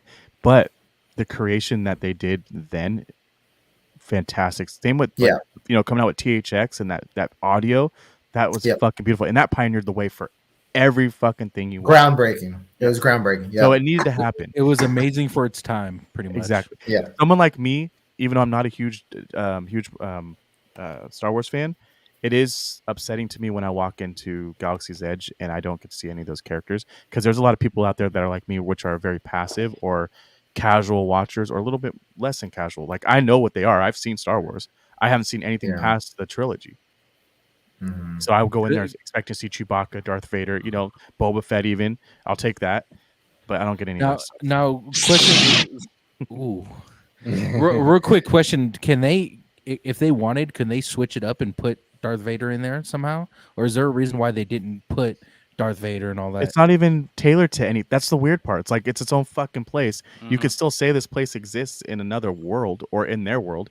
Just bring the fucking characters in. Make all the characters fucking go there anyways. Who cares? It's the Tones. It's the timeline. So the planet exists. I mean, I'm sure it existed during the time of like the original trilogy, but Disney decided, okay, we're gonna set the timeline of the land between Last Jedi and like I think Rise of Skywalker. I think is the timeline. Yeah. But who knows that? Now that I think about it, fuck. I Who don't knows like that though? shit. You get 100. You get. Oh, I love God. using these analogies, by the way. You get 100 people that walk in there, all walks of life. No How one many knows of them that. know the fucking timeline? How many of them want to see those legacy characters? Exactly. Except for the fucking Well, you know what? that know this shit. No offense. Well, I Candy, have you no know idea. what's really interesting about the Galaxy's Edge land. I don't know how it is over there in Disneyland because you guys are locals park, but over here, most people don't care that the original trilogy characters are there. Most, I mean, obviously, hey, look, you got your hardcore fans that want to see Luke, Leia, Han. I get that, but I think people are really just glad they're in a Star Wars land. I mean, for the most part, I mean that's 80% of the people. So whether you throw Luke, Han, Leia in there, I don't think it's going to matter for most. For the hardcore Star Wars fans, us older guys that are, like 35 and up, yeah, I'd love to see Luke, Han, and Leia. I think that'd be the bee's knees. Do you all feel like, and this is just my opinion, whether we're either coast I'm at, Disneyland or Walt Disney World, it almost feels like the only reason why there's people actually in there majority of the time is for Rise. Because I'm actually one of them, unfortunately. It's And like that's when exactly I go what I was gonna into get at. Star Wars, Exactly. I go on Rise and I leave the land. There's nothing to really do. nothing more for me to do. It all looks the same to me. There's nothing that kind of is, I mean, aesthetically it's nice, but I mean, like, it's not a land where I could actually spend a majority of my time in. I If spent more in was to Toy say Story I go, Land than I did there. Wow. yeah, actually, I could actually agree with you on that. So you're a rides over vibes guy. Oh, rides over vibes. Rides over vibes. Hey, Bricky, go subscribe to Hey Bricky if you haven't checked out his channel, by the way. Yeah, he's cool. He's very cool. We're trying to get him on the channel, but we were having some scheduling difficulties because he went to Disney World, but we're trying to get him on here. We will eventually. He will come on as a guest. That'd be fun. He's the best, man. He's the best vlogger out there, man, hands down. And I do want to say something to you, Slime. You're right, because also on top of that too, since I am more of a local, it also kills me on the inside that having 14 to 16 or 18 acres, whatever it is, taken away from Disneyland that could have been used for a Fantasyland expansion instead. I think they should just kept. I think they should have kept Star Wars over in Florida, used all the land, and do what they wanted to do with it, and gave you guys an extra ride. But See, great. now for me, if they were gonna do both Star Wars on both coasts, I would love to see two different planets. Like for me, I feel like Batuu fits well in Disneyland. It moves well like off of into Frontierland with the rock work and everything. I feel like Florida could have done better with a whole nother planet, but still kind of tie it into Batuu and kind of have two different kind of storylines. We could have benefited with like a, considering our climate, we're like a subtropic state. Maybe we could have been done better with like a Kashyyyk or an Endor. Yes. Sure. So we have a few more. I'm gonna kind of go. I'm gonna kind of go. Endorks. Come on. Endor. So we're gonna kind of go through these. I'm gonna kind of have to pick and choose a little bit because we're running out of time here. But second star here says thoughts and expectations on the new Wish movie.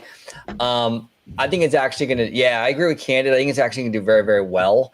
These musical fairy tales always most of the time they do very well for Disney. I think that it will do very well. I'm hearing good things about it. Hearing good buzz about it. There was a screening recently, and people seem to be coming out of it and liking it. And plus, you got that cute little Japanese star. I think it's money in the bank. But what do you guys think? What do you think, Candid? I give it thumbs up because I'm gonna talk for an hour. We got more questions.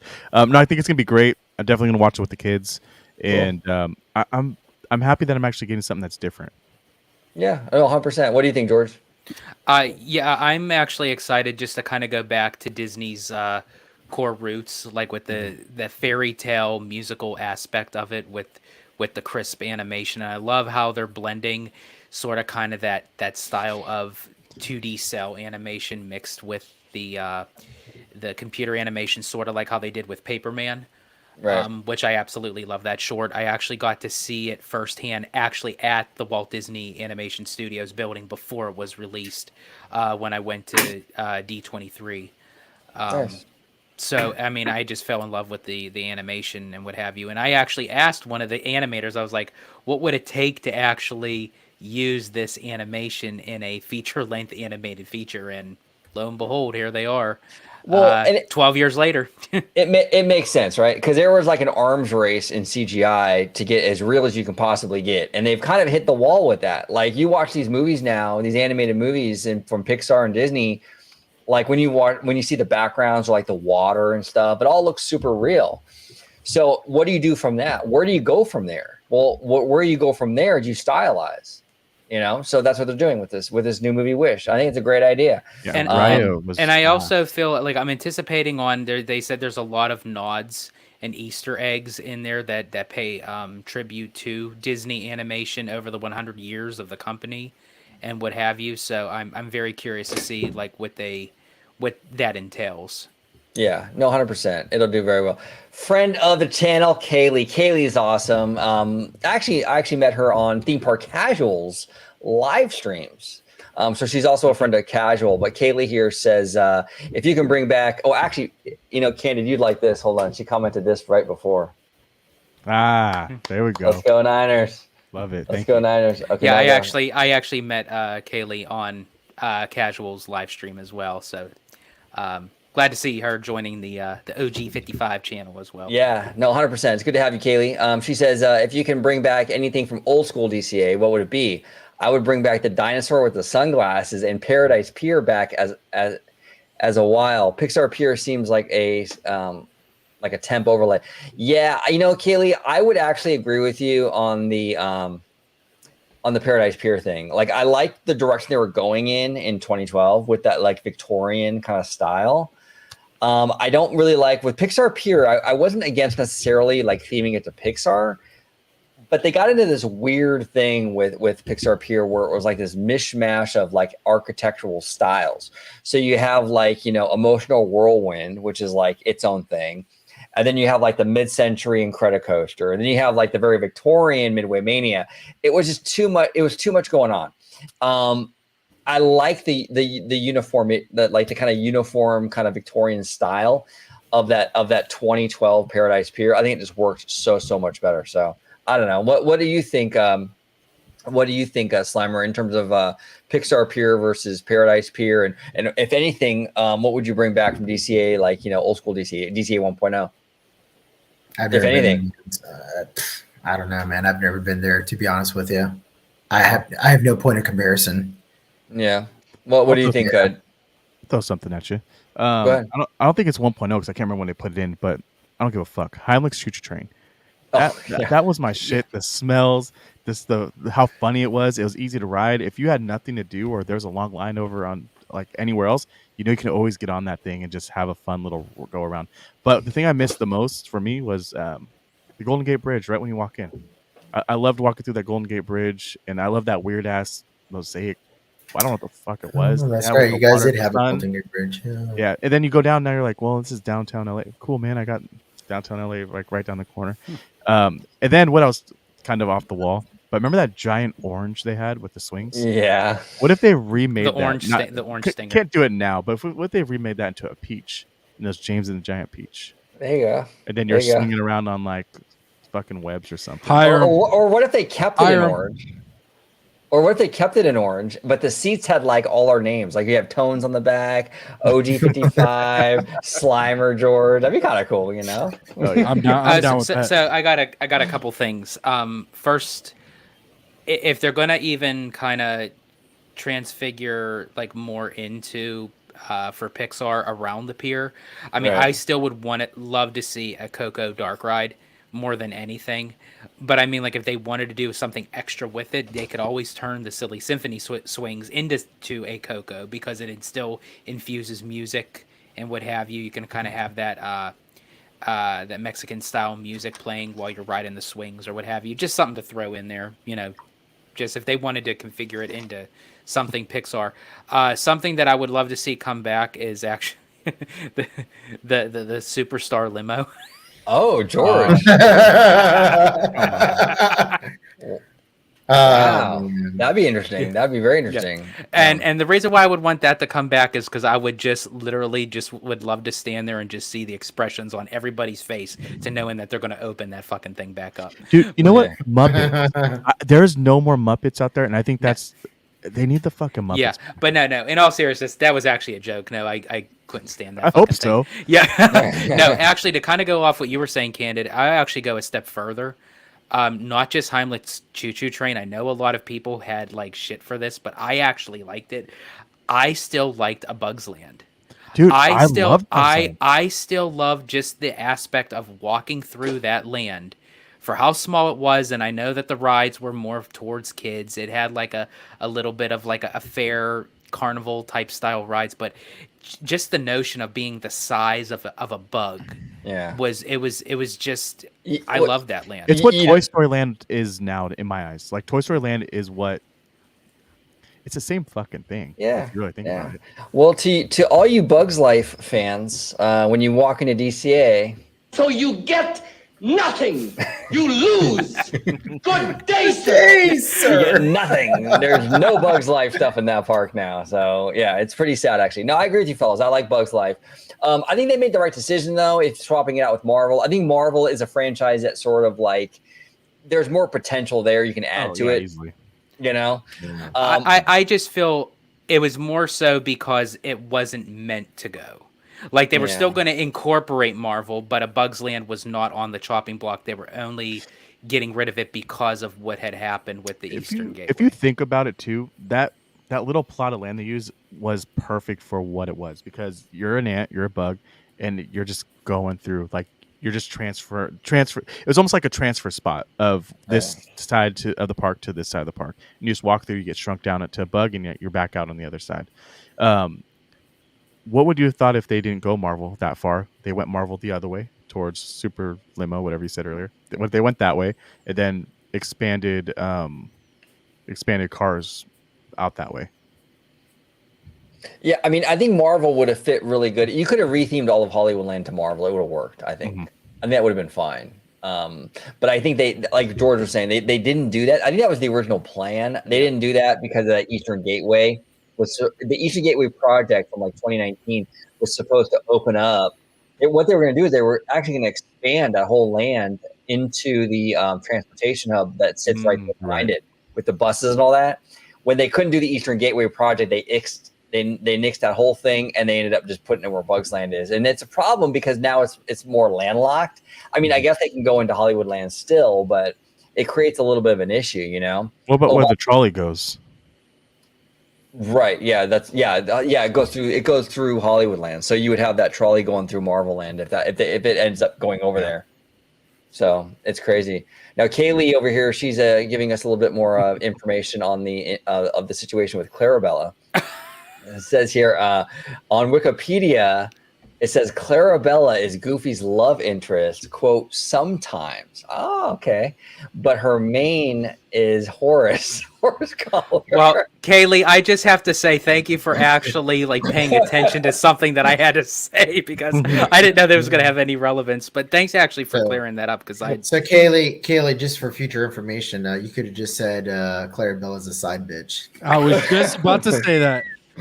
You stole my shine, bro. I was about to say that. The first ever side bitch. That is wild. That's so Horace is her main, but she kind of plays around with Goofy. That's interesting. That's very interesting. She's playing the field, you know? Yeah. I mean, hey, Clarabella. I mean, Goofy, I mean, I don't know. Goofy's got more money, I bet. Yeah, but then again, Horace probably hung like a horse. Well, that's true. He probably is, George. He probably is. Wow.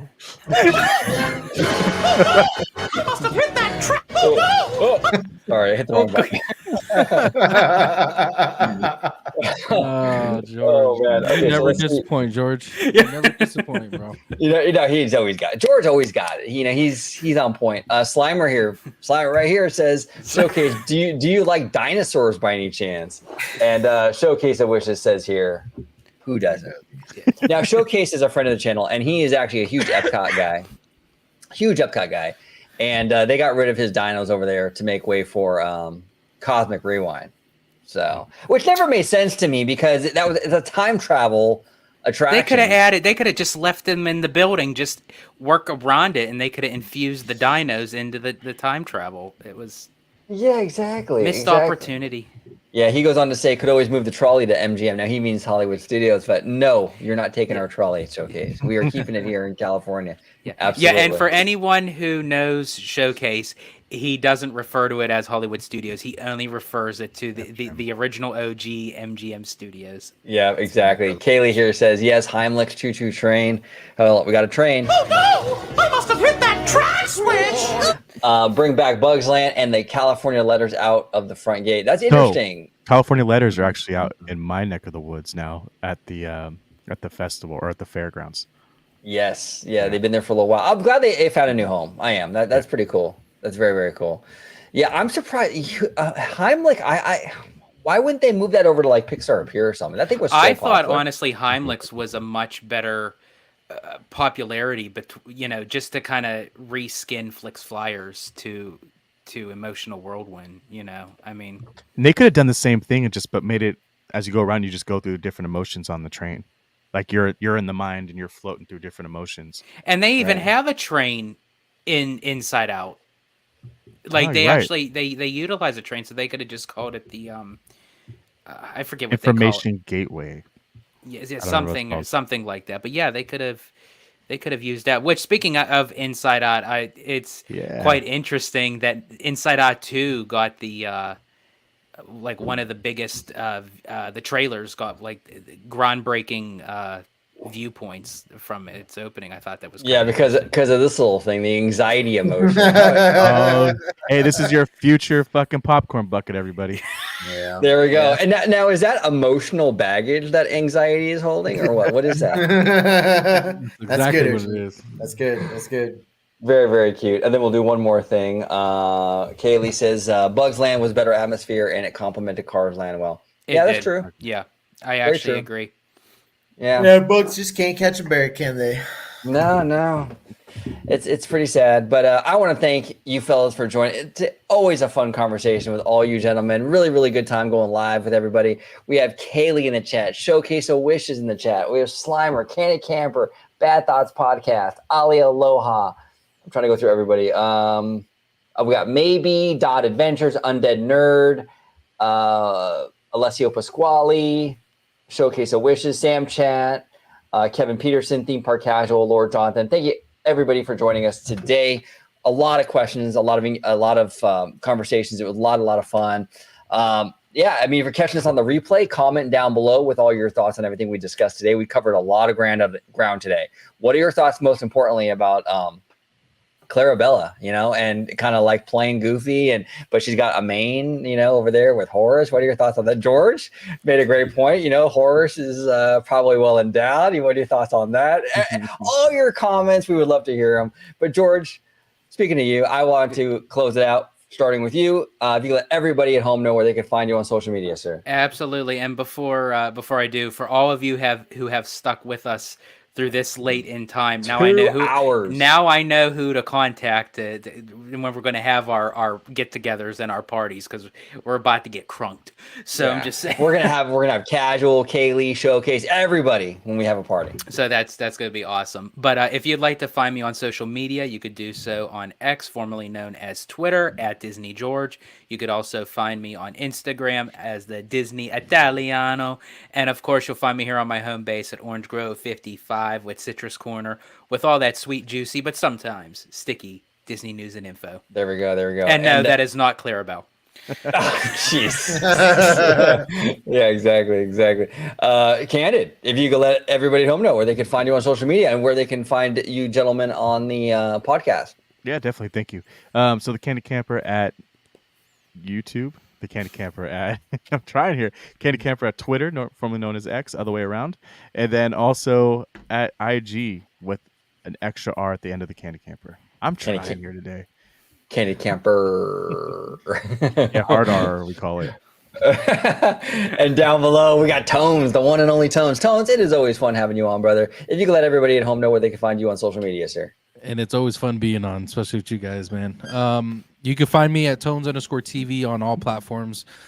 Please follow the podcast, Bad Thoughts Podcast, on YouTube and Spotify. We also put clips out on Instagram, TikTok, and Twitter.